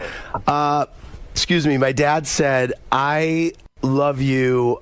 He said, I'm your dad, and I love you no matter what you are, which is amazing. Don't you wish more parents could be like yes, that? I mean, did you probably say to yourself, why didn't I do this years ago? No, there was a reason. But then he went. There was a reason. Then he went through a cavalcade of all the reason. He said, well, what if Jeannie walked in here right now naked? Would you get turned on? And he went through like all my. I'm like, well, if Jeannie walked in, literally, it turned into this. Dream of Barbara Eden. Oh, not Barbara Eden. My friend Jeannie Messing. If she walked in here naked. I'm like, well, if my eyes were closed and she was rubbing against me, then maybe it would move. I mean, it turned into this whole thing. Did you go through a period of time where you tried to, when you were in high school, did you go through a period of time where you tried to just wish yourself straight? Like, oh my God, just why can't it be such an easy life if I'm just straight? All the time. Whenever I allowed myself to think about it, I was like, because I didn't think there would be any way in hell that I could ever live my life as a gay man. I was like, this is not an option. I thought that there were no gay people. There were no gay on TV. Was Paul Lynde and Charles Nelson Riley? Right, I mean, and they were the village idiot. Exactly. Right. So I mean, there was no them. one on TV, and there was no one really in St. Louis that I would see that I would think, okay, I can be like that. St. Louis too. That's a conservative place, and it is. But there's a lot of liberal people in the burr. I mean, it is conservative. Do you think things are changing? Is it getting easier for kids to come out of the closet? I think it's always hard for people to come out of the closet, but I think that the visibility is way higher now. I mean, there are a lot more gay people everywhere and on TV, and you seem Seems like Obama's getting ready. He's floating a few balloons to endorse gay marriage. I hope he is. What did you think of the campaign, though, with all of this talk about gay marriage and Rick Santorum and Michelle Bachmann? It was so outrageous, fucking hateful, and I just felt like, am I the only person on the planet? And I get in trouble. Well, Michelle Bachmann's a cunt. No, but right? Rick, Am I right? Look how far Rick Santorum. Say Michelle. What you think about Michelle Bachmann? I think she's just an idiot. I mean, so I just wanted to get you to use the C word. Thank you, because you're an executive. But the funny thing is, I try to stay away from politics on my show, but I draw the line at anyone who is hateful towards gay people. So I'm like, Rick Santorum. And then these people go crazy at me. I'm like, you guys, he hates me. What am I supposed to do? He hates who I am. You know what's interesting about you? Most guys who are in a position like you are, which is a head of a network. Yes. You're head of the Bravo network. Most guys who are the head of a network, like Warren Littlefield just came out with a book. Right. He was the head of NBC for a while. But these guys all wait until they're out of office, so to speak, and then they write their memoirs, and then they, and then they reveal everything. Then they say what they truly feel. Right. Yeah. I like that you wrote a book while you're a network executive. Well, it comes out today, and I'll tell you tomorrow if this is paying off or not. Are there things in it, like you're in charge of that whole Housewives franchise? Are there things that you say in it that are going to get you in trouble as an executive? Well, that was the Housewives stuff I saved until the very end to write, because it was what I was the most scared about to write, because I want to give people who love the Housewives and who know me from the Housewives dish, and I want them to feel like they got something out of it. And I do work with these women, and Well, give me some dish right now. I want to know something. I'm a fan of the Beverly Hills Housewives. You are. Yes. I feel that show more than all the other Housewives franchises. I haven't watched all of them. Right. But I love that show. That was the one that Beth got you into, right? Yes. The casting is fantastic. Yes. And I thought that Camille Grammer, the first season she did it, she was fantastic. Yes. She was a lightning rod. I loved your interview with her. She was she was letting it all hang out. Yes. The second season, she became like a diplomat. Right. She clammed up. She stopped talking. She stopped giving outrageous opinions. Right. Did you have to fire her? Tell the truth. No, she's not fired, first of all. I mean, I believe Camille Grammer will appear this season on But she's not Beverly a cast Hills. member anymore. She will appear. I think that there were... What happened is season 1 happened, and I talk in my book about this a little bit, and she... the first night that Beverly Hills premiered, they were all on my show, and I said to them, look... I gave them my speech, which is what I give them when it starts, which I just told the New York Housewives, which is, toughen up. You are putting your lives out there in a way that is totally unique. This has replaced the soap opera in a weird way.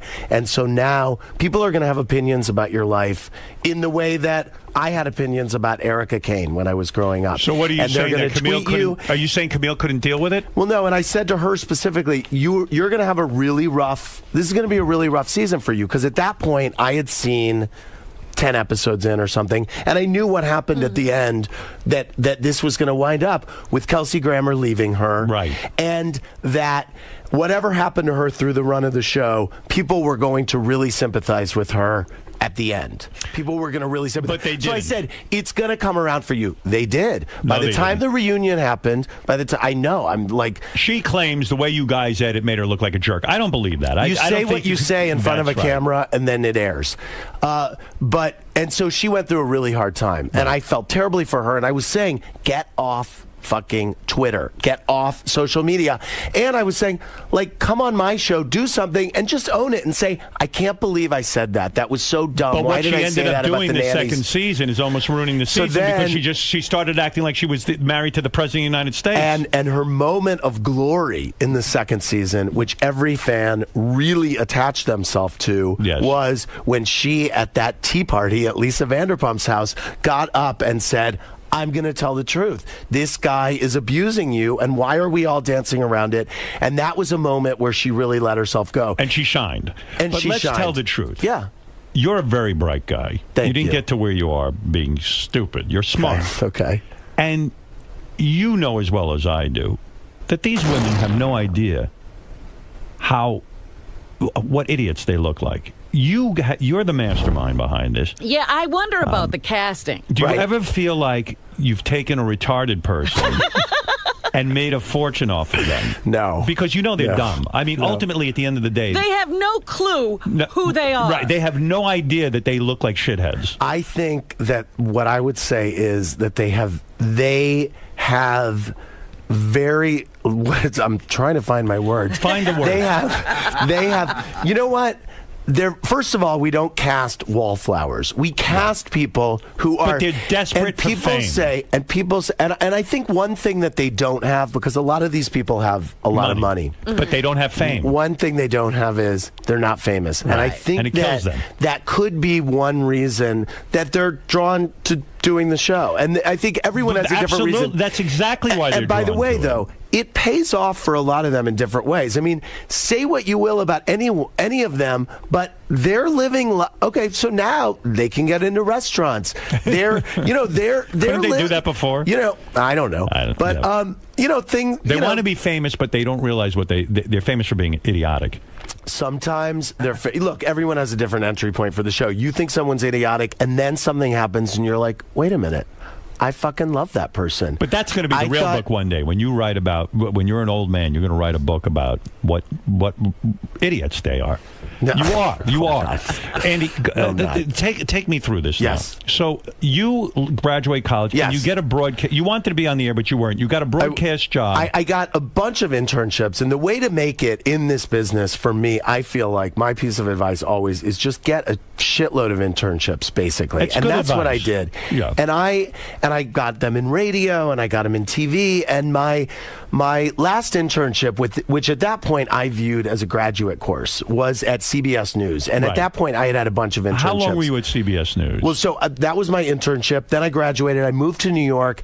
When I was an intern, this guy took me to lunch, and I said, look, my plan is I'm going to go move from small market to small market and be on the air. And he said, well, I mean, you have a terrible wandering eye. I wouldn't do that. I mean, your eye wanders like crazy. In. Yes, it does. Right. Thank you. Yeah. Did you just notice that, or you've seen that on TV? No, first time. As you said it, I said, oh, yeah, yes. okay, I can see exactly. that. Right, yeah. Keep pointing that out to people. Yes, exactly. Yeah, go ahead. Yeah. Well, trust me, the first time I went on TV, every fucking person told me how my eye wandered. What do you want to do on TV? What did you want to do on TV? wanted, you know what? It's so funny, and this is why what's happening now is so incredible. But in my mind, I loved the news business, and I revered the news business at that time. And I wanted to be a, quote, newscaster or an anchorman. And I think what I really wanted to do was be able to be me on TV. And I think that the format of a morning show really would have been the thing that, in my mind, wow, if I could be me on morning TV, because you kind of do everything. The success of you on TV, and I want to go through the history of this, but the success of you on TV, the fact is that your show, you're on every night now, right? Watch What Happens Live, only live show in late night at 11 every night. Right. You're on Sunday through Thursday. You get bigger ratings than Conan. Sometimes. You get bigger ratings than most of the cable shows, talk shows at night, right? We're doing really well at 11. Yeah. Yeah. Which is phenomenal. We're doing great. Yeah. Yeah. And it's like a mix between Wayne's World and Playboy After Dark, the show I'm doing. I mean, it's like, and Robin Bird. And I mean, you're it's really like, competing. I broadcast out of a closet, you're basically. competing in an arena of mostly straight white guys. Yeah. And the gay guys kicking their ass. Well, does that feel good? The True Blood. Yes, the True Blood. The True Blood. Now, so you go to CBS News. Yes. Everyone says you're a jerk for thinking about being on the air because you have a wandering eye. Yes. And what do you end up doing at CBS News? So I'm at CBS News for 10 years, for the entire 90s. Right. I was at the morning show for 8 of those years. I was at 48 Hours for 2 of those shows. Speaking of for morning 2 of shows, those years. you fill in sometimes on the Kelly Ripa morning I have show. done that, yeah. It was rumored that you would take over for Regis. Is that was still... No, I have my own Were you ever thing. offered? No. And you don't Never. want that. It was literally in the press, and I thank the press for even writing about it. I mean, it's exciting. Nice for me. Yes, Right. exactly. So you're at CBS News. I'm at CBS News. I'm at the morning show covering, entertainment and not on camera. Not on camera. I was a producer, and the shit that I did, and I kept journals during the time. And the stories in my book, I lied to Oprah to get an interview and got caught by her. What is the problem with Oprah? You have a problem with Oprah? I love Oprah. She has a problem with you. Oprah. I just had 3 experiences with Oprah that are so long and involved that were like, and I am a huge Oprah fan. You did something wrong to Oprah? I lied to her like in the height of Oprah-dom in like 92, and I lied to Paula Zahn. Basically, she was coming in to do an interview, and I said, will you do a separate interview for this talk show series I was doing with these other, it was like Ricky Lake, Oprah, Sally whatever. And Oprah's people were like, no, she doesn't need that. She's number one. She's the queen. Like, no. She doesn't want to appear with other talk show hosts. So basically, I tell Paula Zahn, who was anchoring the morning show at the time, I said, you know what? After you get done with the interview with Oprah, because it was a post tape in our studio, the control room's gonna keep going. Just keep it going, and then roll right into the second interview for the talk show series. Right. So Paula doesn't know that they've said no to me 18 times about this. Wow. The publicist is in the green room like, what the fuck is this going on right now? I'm like, oh, they're just talking. And so they do this other interview. The publicist is like, what are you do? What is So in other words, you learn to lie and cheat in order to make it in television. I did. Right. Oprah called me from the limo, which at the time a call from a limo was something. A call from the limo from Oprah was like, and I become like a crazed fan, like I'm on the Oprah Winfrey show, like hyperventilating. I don't realize she's calling me to yell at you. Say, what just happened? And then she wants to talk to Paula Zahn. I mean, it was like it was a thing. Did you almost get fired because of that? This is what's amazing. Oprah was in like forgiving, all loving Oprah mode. Yeah. And she said, the interview was so good, I'm going to let you air it. Oh, so, I mean, so when I look at it now, I'm like, Here's what's ironic. Here's what's ironic about your life. Here, Oprah was mad at you. Yeah. And whatever you did to piss her off turned out to be a positive. Yes. And here we are today in 2012. Oprah has started her own network. Yes. And the very person she probably needs to hire to run that network, would be you. Oh, yeah. Because you are programming to women. The Bravo network is experiencing huge ratings and money. How much money? They're operating in a highly profitable way, aren't they? They are. I don't see any of it, but you don't? No, I mean, I do well. Don't you program all of Bravo?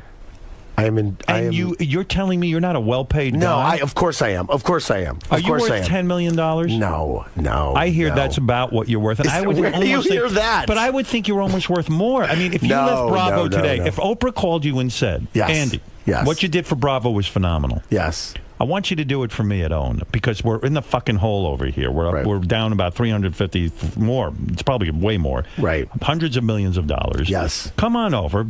Create programming for women. Right. Reality programming. Right. Would you consider it?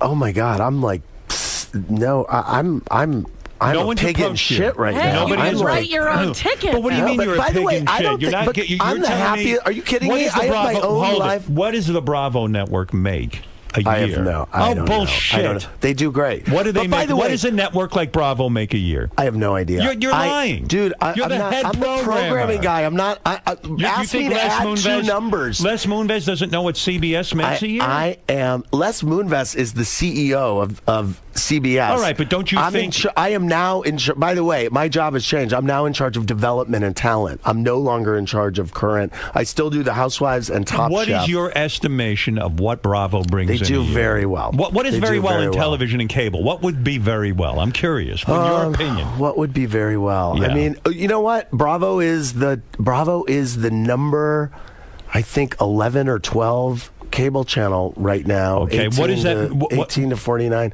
What do they make? Dude, I'm not. Give me a guess. You never hundreds of millions of dollars. Hundreds of millions of dollars. Yes. And you're telling me you're not worth $10 million. You programmed the entire network, and you're not worth $10 million? You're fucked. I don't know what I'm worth. Yeah, it seems to. Look what Oprah can't get going. You got going. Bravo was in the shitter. But by the way, no, hold on. By the way, am I right? I work with. I'm not. What? I work with an incredible group of people. So what? It's your ass I'm on not, the line. No, I know, but so I'm not like the only person at Bravo who's running Andy, a single. This is ridiculous. You claim not to know what Bravo makes, and you're telling me you're not worth $10 million when you're the head of the network. I don't know. And they're the number. They're in the top 10 cable earners. Yes. I don't believe a word you're saying. Yes. I feel like Oprah, you're lying to me. Right. And you're telling me, I don't even believe you're a true blood. I think you fuck girls. I'm not gay. I don't even think you're gay. As a matter of fact. You know what, by the way? That would be the best thing for me if I wasn't gay and I was just like fucking girls. I'm pretending to be gay. I think you fuck more girls than any guy I know. More guys come up to me, by the way, and more guys come up to me and say, my wife loves your show, my wife watches your show, or You're not curious to fuck a girl? You're not curious at all to try it? 100%. Are you curious to do a guy? 100% yes. 100% 100% yes. You don't want 100% yes, I am. You are? You are yes. curious? Yes. You want to do Why? Robin? Well, you could do that. You could get Robin. Really? Oh, she'll do you. Do you like Jewish guys, Robin? I like every guy. Oh, yeah. Okay. She opens up for everyone.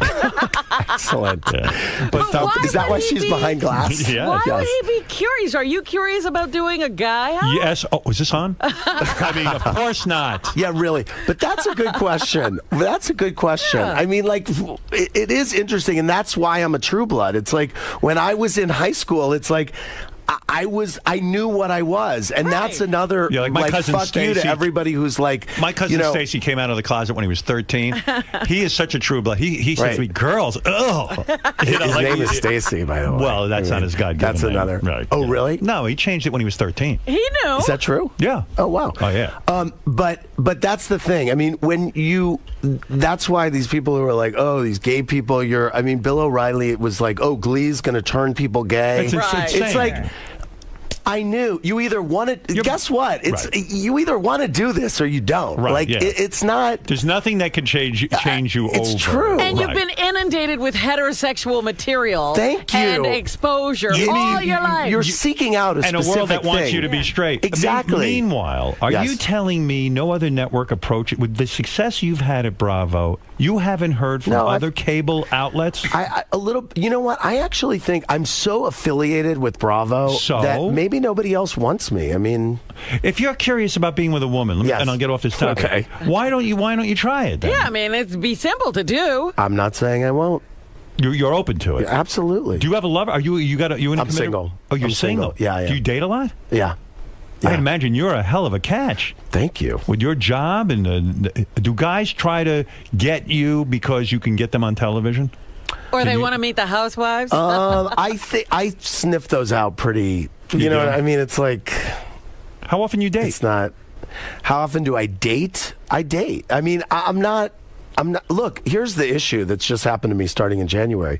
5 nights a week, I know where I am every night at 11 o'clock. Yeah, so but it's you have like, needs. So, no, I have needs. Right. They're taken care of. When's the last time you had a good blowjob? About 2 weeks ago. I see you as a bottom.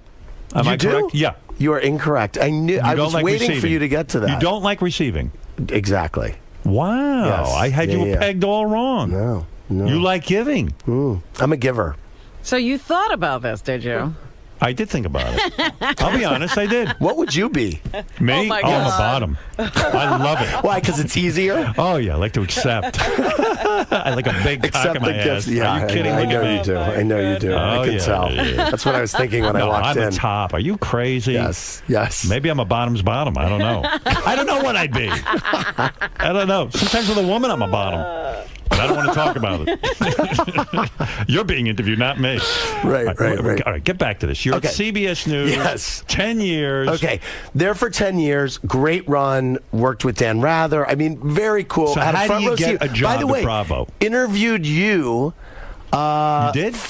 I didn't. For private parts in like a hotel room in a junket, whatever. Mark McEwen on the morning show. Sure, Mark, yeah. I mean, so anyway, yeah. Right.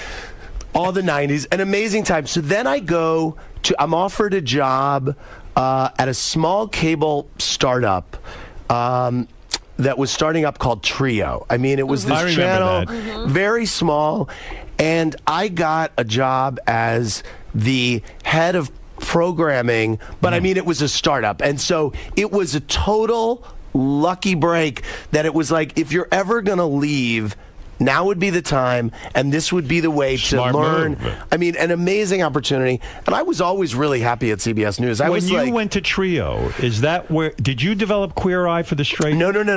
No, I didn't. As a matter of fact, so I'm at Trio for I think 4 years. Right. Queer Eye was pitched to me at Trio. It was one of the last things that was pitched to me, maybe in 2003 or something. Right. And I was like, wow, this is a brilliant show. We obviously didn't get it. We were a small channel. Were you and afraid Bravo to put that on the air at the time? No, I mean, we were edgy. We were about making noise. Right. We had very small distribution. Is there any way to get any water? No, we don't never give a guest water. Okay. This is part of the interview process. Do we have to here. pay for it? Or Put it. what? I'm worth $10 million. Yeah, $10 million. You think you have some water? Yeah, exactly. All right, so go ahead. So, I'm at Bravo. I mean, I'm at Trio. We get Drink that water. Take a break. Thanks. Go ahead. Take a break. I'll look at Robin. It's very attractive. Robin, you think I'd be a bottom or a top? I'm thinking you're a bottom. Me? I think most people think I'd be one. I mean, here's the anyway. So I'm you'd at be very Trio. loving. Yeah. We are we're owned by Universal. Universal and NBC merge. NBC pulls the plug on Trio, brings my boss Lauren Zalaznick who is talk about a driver of Bravo's success. Right. This woman. She goes to Bravo. She goes to Bravo. She hires you. She says, I want to bring you to Bravo as head of current programming. Wow. Now, at the time, Logo is starting, okay? Right. The gay network. Viacom is starting a gay network. I think I want to go be in charge of that. Right. I want to go do that. I go interview at Logo, and I don't get the job. Right. Now, can you imagine if I got that job, I would not be sitting here on my bucket list moment of life on your show right now. Like, Well, no way. It shows you how things sort of either work out or It's they so don't. Yeah. fucked up. It's so It's amazing. crazy. If you try to analyze that. It is Right. crazy. So I go to Bravo. At that point, Queer Eye is on the air and has put Bravo on the map. Now, you put Queer Eye on? No, that's 'cause you had already passed on. that. Right. That's already on. Okay. Project Runway has been shot and is in post-production. Did you have anything to do with that? No. I started giving notes on season 1 of Okay. Project Runway. Finale had not been shot. Right. So I joined in that show in Midway. post-production process of season 1 and started at Bravo. A few of my first shows that I spearheaded with my team, huge flops. Battle of the Network reality stars, Right. which I thought was the most genius idea, taking a format that I loved, Battle of the Network stars. When I Right. grew up, this was a show I thought was my gay Super Bowl, basically. Right, I mean, right, it was huge. right. And taking what I viewed as the stars of today, huge reality stars. Who are the stars? Right. So it was Charla from The Amazing Race, the little person versus the Swan they beat each other up. I mean, this was a real thing. So versus the girl who won the Swan. And people from Project Runway. So when you come over to Bravo and your first couple of shows are flops, do they threaten to fire you? No. They give you time to develop. No, it's all stuff. good. And again, it is I work with an amazing team of people, and that's why I think Bravo is so successful. So as a programmer, yes, when you look at what's going on at the Oprah channel, yes, what are they doing wrong? What would you do? Here's the thing. Is it going to flop? Is it done? No. I mean, here's the first thing that I would do, and it's the first thing that I would have done 2 years ago. Put on reruns of the freaking Oprah Winfrey Show. They are sitting on a 25-year archive of the Oprah Winfrey Show. Until you get your originals. When they finally did it, you have all this time to fill. Guess what I want to watch? The greatest talk show in the history of talk shows, the Oprah Winfrey Show. So what she did was she repackaged it and called it Oprah's Life Class. Yes. And first of all, I don't want to watch a show that has class in the title. Right. I don't want to go to school. I don't want to go to school. Right. A. B. I just want to see the old Oprah Winfrey Show. It's my favorite Don't fuck it show. up. Don't fuck with Just it. rerun it. Right. And I know that they probably have rights issues with a lot of those shows. Right. Because they have the greatest acts. It is the greatest show. Air Oprah after the show, which was a show that she did for a while, on Oxygen, which I'm sure she has the rights to. So that's A. That's A. B. Oprah has said publicly that she really doesn't like the Real Housewives, and she doesn't like people fighting on TV or people in controversy in TV. Meanwhile, she put Tatum O'Neal and her father on. She put right. So, but I think that there's more. She likes uplifting, but I think that there's probably more. Look, the Kardashians is a huge hit. It's a huge hit, and it's also not a negative show. I mean, if she likes positive shows, I think there are a lot of more positive shows that you could do with fun people. Well, they had Rosie, but why didn't that work? That should have worked. Here's the thing. I mean, Rosie, I think they should have put Rosie on at 9 o'clock, like up and gone after Piers Morgan at 9 o'clock and done a live show in like a small studio and just had her it's a great idea. Do whatever. Because people love her.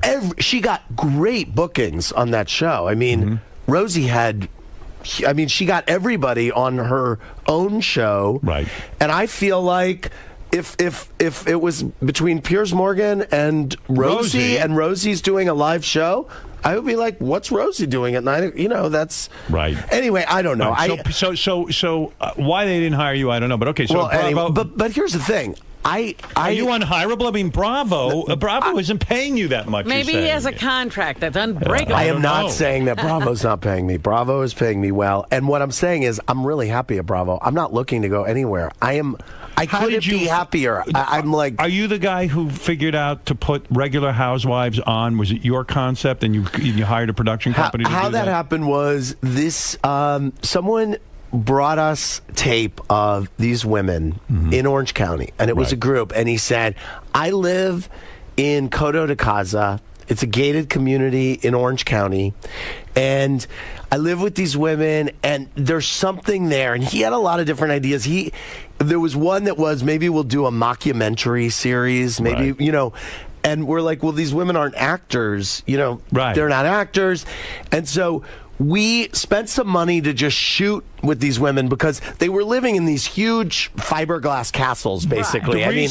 These huge houses. The reason it's so brilliant is because if you think about it, who the hell's going to put on TV regular housewives when you think about it? I mean, they're not stars. There's nothing, you understand the Osbournes. Ozzy Osbourne was a famous rock musician. I think what was interesting to all of us at Bravo was that there was an idea of... I love sociology, and I love watching people and human behavior. Right. And we love we have a lot of rich people on Bravo, and we love watching how rich people live. Right. And so really what it became was we shot with these women. Their boobs were bigger than any we had seen. Their hair was blonder, and it's like there's a woman, Vicky, and she's in the insurance business. And she's like in the insurance business, but she's got huge boobs and blonde hair, and she's very overprotective of her kid. So on the one hand, there are relatable things, and on the other hand, it's totally unrelatable. She has a grotto in her backyard. And this, you know, so but this concept brought the Bravo network. Now everybody knows Bravo. I didn't know what Bravo hold on. was. Before this, we had Top Chef. Right. So Top Chef You came developed that? before. Yes. Okay, go ahead. We had Top Chef, and Lauren Zelaznik, my boss, said we have to create a cooking competition show. We want to do for food what we did with fashion with Project Runway. Wow. So Top Chef is born. And then we had a bunch of other good things happening. We had a show called Workout, which you would have been very into. Right. We had a show called Flipping Out came, which is a great show about Jeff Lewis, who's a house flipper. And it's a great show. And then the Housewives come along, and then you start doing a show after the Housewives, and you become a star yourself. So here's what happened. Yeah. Here's how I got on the air. Actually, when Battle of the Network Reality Stars was filming, I started writing these really kind of dishy emails to Lauren and to Frances Barrick, who's the president of Bravo, saying, oh my God, I think Trishelle banged somebody last night in the jacuzzi. Like, all these reality stars are behaving like they're, quote, characters. Like, this is amazing. This is crazy. Need a wrap up. So, no, not that. I was just emailing them dishy stuff. And Lauren said, you know what? This is so funny. You have to figure out a way to start a blog. Just do a blog on Bravo TV about you and being on set of shows and the shows and what you do in your life. You go out every night. You should just do this. So I started a blog at Lauren's request on BravoTV.com. And I became the first network executive to start blogging. And I was blogging about the shows, and I started having a dialogue with the viewers. Right. And it was really like, and then it became, why did Santino get eliminated from Project Runway last night? And so I would call Nina Garcia, one of the judges on Project Runway, and interview her and put it on my blog. Or I would say, look, I was there on set that day. I was there for every deliberation of Project Runway for our 5 seasons. And I was like, look, this is what I remember. They talked about it for 3 hours. This is what it came down to. Brilliant. Blah, blah, blah. So then if you start writing about TV anywhere, what happens? I start getting calls from CNN, whatever. We need someone to comment on TV. So I start doing that. And Lauren, my boss, says, this is great. You always kind of wanted to be a commentator or be on TV. You're kind of getting to do it. So then she says, as a result of the blog, what would be great, we're starting season 2 of Top Chef. And she says, what if we did an online show on BravoTV.com, and it's you live on the internet, and now this is 2006, I think, something like that. You on the internet, or 2007, with whatever chef just got eliminated and Tom Colicchio or Padma Lakshmi or whoever. Right. So I did a show online that we called Watch What Happens Live, which is the name of my show now. And I did 40 or 50 episodes of this show online. I did it after Project Runway. I did it after Chef. I did it after Top Design. And it really was the format of what I'm doing now. And as a result of me doing probably 10 or 15 episodes, season 2 of the Orange County Housewives is on the air, and it's doing really well. Wow. And Lauren says, how can we add episodes? How can we keep this going? Let's do a reunion show. Would you want to do it? And you can do it in the format of the show you're doing and on the shit, web. I've been waiting for this and my I was whole like, life. I pretended like, oh, should I do it? I don't know. So I was like, yes, please. I would love it. I do it, and all hell didn't break loose. I was a slow build. It's on iTunes. I wasn't great, but I wasn't horrible. Right. And I did it, and then we needed a reunion show for Workout. And they're like, well, why don't you do it? And it'll promote your web show. And I did that. Then season 3 of The Housewives comes. Are you more interested in being an on-air guy or a program guy? You know what? At this point, it's so cool, and this is why I really have no interest in working anywhere else. I get to, and by the way, I say for anyone who works in TV, you get to work in TV. But how are you coming up with all these hit shows and a star on the network, and you're not worth $10 million? Because look, I don't know what I'm worth. Don't get hung up on what I'm. What do you mean you don't know what you're worth? Of course you know what you're worth. First of all, I'm not. Do you? Yes. I do well. I do well. You do? Mm-hmm. You make over $1 million a year? I'm not worth $10 million. Do you make over $1 million a year? I don't know. Bullshit. Look, I told you that I'm a top. Isn't that better than Isn't that enough? I'd rather know what you're making. Really? Admit you're in the upper 1%. I wish I would have known when I answered the top or bottom question. But listen, I just. Do you believe him? About top? No. No. Me neither. I just want to go back to. What's the biggest penis you ever had in your mouth? Oh, Jesus. And who was Are you it? kidding? Go ahead. Are you kidding? Yeah, I'm kidding. But go ahead anyway. I was on Colbert last night, and he pointed out that every photo that I take, my mouth is open. Every photo in my book, my mouth is open. Anyway. Who do you hang out with? Do you have good friends? I have great friends. You do? Yeah, I have great friends. I wonder who your friends are. Who are my friends? Any famous friends? I have some famous friends. I ran into you at a party. There was a ton of famous people there. There was a ton of famous people, and you were very nice, and I was so And you were starstruck freaking out that night because Why of the was whole he country. freaking out? Because the Beverly yes. Hills Housewives, the husband who had committed suicide. Yes, I was very much freaking out. That's where I first met Andy, and he's like, "They're saying in the press I have blood on my hands." Okay, you here's were so the deal. upset. Why I was when like, you- I go, Andy, you don't have any blood on Hold your on. hands. What Why, the when fuck? you imitate a gay person, you have to go into this lisp? That was your imitation. You have a of me? lisp. No, I do not. Oh, you're so wrong. I do not. You sound like He Robin. doesn't have a list. I You're don't have very stereotypically gay. You have a No, feminine he's voice. not. He has a feminine Feminine? voice. Yes. Andy. Well, you don't if he's think you have Joan a Rivers, I guess I he's don't. feminine. Hold on, Andy. I don't think I have. That's why I say I like you were in the closet in high school. Everyone knew you were gay. Hold on. Yeah. I'm not saying I have a masculine voice. No, you have a feminine. I'm not saying. What woman sounds like that? I have an enthusiasm. Yeah, right. You're right. Andy, right. Andy, look Hold at on. me. Look I'm at not me. saying I don't know that how I'm not saying you're lisping. You but did just say I'm trying to lisping. do your voice. Oh. Oh, my Howard. That's a little over the top. That's Andy. No, it isn't. Okay, you were like, they say I have blood on my hand. I mean, look at That's you. That's how Andy talks. Oh my God. You so don't bad. have a typical. I don't have a lisp. Well, how do you describe what he has? It's enough. Fred, do an impression of Andy. Seriously. Who, Fred? Yeah. So Fred. I called her from the Bravo network, and I said we should do an after show.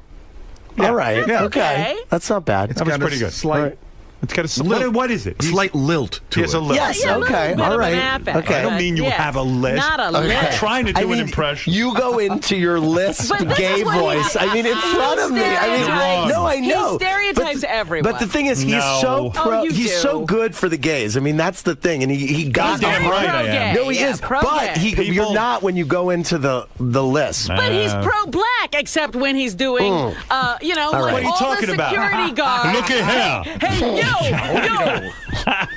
Robin, what? You think this is wrong? Hello there. How you doing there, Robin? Yes, it is. No, your voice is very much, I'd say, and you're about 2 notches away from Nathan Lane. Oh, my. Yeah. What do you mean, oh my? That's way too Andy much. has an affect. Look, here's the deal. Andy, If Andy tells are you insulted by me saying you have No, an I'm not- affect? no, I'm not at all. No, No, but I'm not here's at all. what's How can I going insult on. you? No. I asked you the biggest dick you suck. There's no That was insulting. insulting. All right. No, but I love here's Andy. the deal. If you say Andy is gay, then you hear more. But if you're not sure if Andy's gay, you wonder. I don't wonder. I knew Andy would get right away. I don't wonder your about a thing. gaydar's better than mine. Andy. Yes. I think, first of all, let's plug what you're here to plug. Andy Cohen's book, Most Talkative, Stories from the Front Lines of Pop Culture, is on sale today. Thank you. I find this a very interesting idea that Andy has written a book because most guys who program television... They wouldn't dare write a book. They don't. In fact, Not while they're still doing in fact, it's a lot smarter not to. Right. But, Right. all Yeah, right, exactly. But I'm going to see how Andy's this pays off. I feel Andy Perfect Mother's Day present. I feel you're a different kind of television executive in that you are... I don't believe he's a television executive. You're probably right. He probably doesn't program any of these things. Yeah, He's not gay. He's not executive. Do you have to fire people? I mean, how far are you into an executive position? Do you fire you know what? people? I have fired people, and I've fired people. Is that the worst thing in the world? Yes. Yeah. What is your style? You bring someone in and you say what? God, I haven't fired anyone in a long time. You know what? When I had to fire a few people, it was very clear that it was going to happen. It was... They say be direct. Say it and then get him the hell out of your office. Be clear. I'm a very sympathetic person, so I'm like welling up as I'm, you know what I mean? I know. It's hard. It's a different. I've had to fire a few people in my time, and it's not a pleasant experience. No, it's not. And it's something you never forget. Right. You know? But how much do you have to do with if somebody's coming back to one of those housewife shows? A lot. Yeah? Yes. So that's another thing when you're, you know. Well, I'll tell like you got, what's the woman's name on New York Housewives? Yeah, Kelly Ben-Simone. Yes. She is not with the New York Housewives this season. Right. She's been with it from the beginning. No, she's been with it since season 3. Okay. So she's been there for a while. Yeah. Who made the decision to give her the axe? Me and my team. Okay. Yeah. Was that a difficult decision? Yes. It was. Why did you make that decision? Well, we did something really, really drastic and big, which is that we let go of 4 New York Housewives at the end of last season. Yeah, I said it looks like a whole bunch of new You got rid of the Contessa? No, the Countess is still there. The Countess is still there. Contessa Leposa. I don't know their names. Did you go with the hair removal business? You got rid of her? Yes, Cindy, Jill, Alex, and Kelly. You took away their life. We left. No, you we didn't essentially actually cut their life. No, what's amazing is turned off the lights. No, Jill has this big, successful shapewear line. Kelly has a new book out. I mean, they all have. I mean, this is the thing. I mean, so they don't have this, so they have something else. Give me your rationale. You know what? What happened is at the end of last season, and it was our highest-rated season of New York Housewives, by the way. That's interesting. And it had got, by the end of the reunion, we did a 3-part reunion, and it was it was the only reunion, actually. We should send you this clip because it's funny. It's the only time where I ever lost my shit. And finally, they just would not listen to me. And I turned into this beast at the thing. And I literally started saying, like 45 minutes in, this is in my book. I'm like, shut up. Shut up! I started saying shut up. You were sick of their arguing. I was trying to I was trying to get control of the group, and I had no control because it was just chaos. And so finally, I said, "Shut the fuck up!" I literally lost my You're shit. the head of the network. Exactly, and I'm sitting. But the bottom line is, we just looked at if we bring everybody back. Literally, where is this going to go? Okay, we know who these people are. Where is this? What are these women going to do with each other? That's different. Where is this going to go? And we really just felt like it's going to be. It could be great. It could be. And the viewers were really pissed at the end of that reunion. So you are going to get. They were pissed at their arguing? They were pissed at the cast was so divisive, and they were so, and I'm very active on Twitter, okay? Right. And so they tweet me. It's constantly and tell me what they think. And I see it, and they were very upset with the way the season had gone. And yet it was the highest rated season. Yet it was the highest rated season. So now you're bringing in all new housewives on that show? We 3 originals and then 3 new ones. Right. And it just is different. It's like the same show, but it's different. It's like a different planet. Which one of those housewives, of the 3 or 4 you fired, were you the happiest to fire?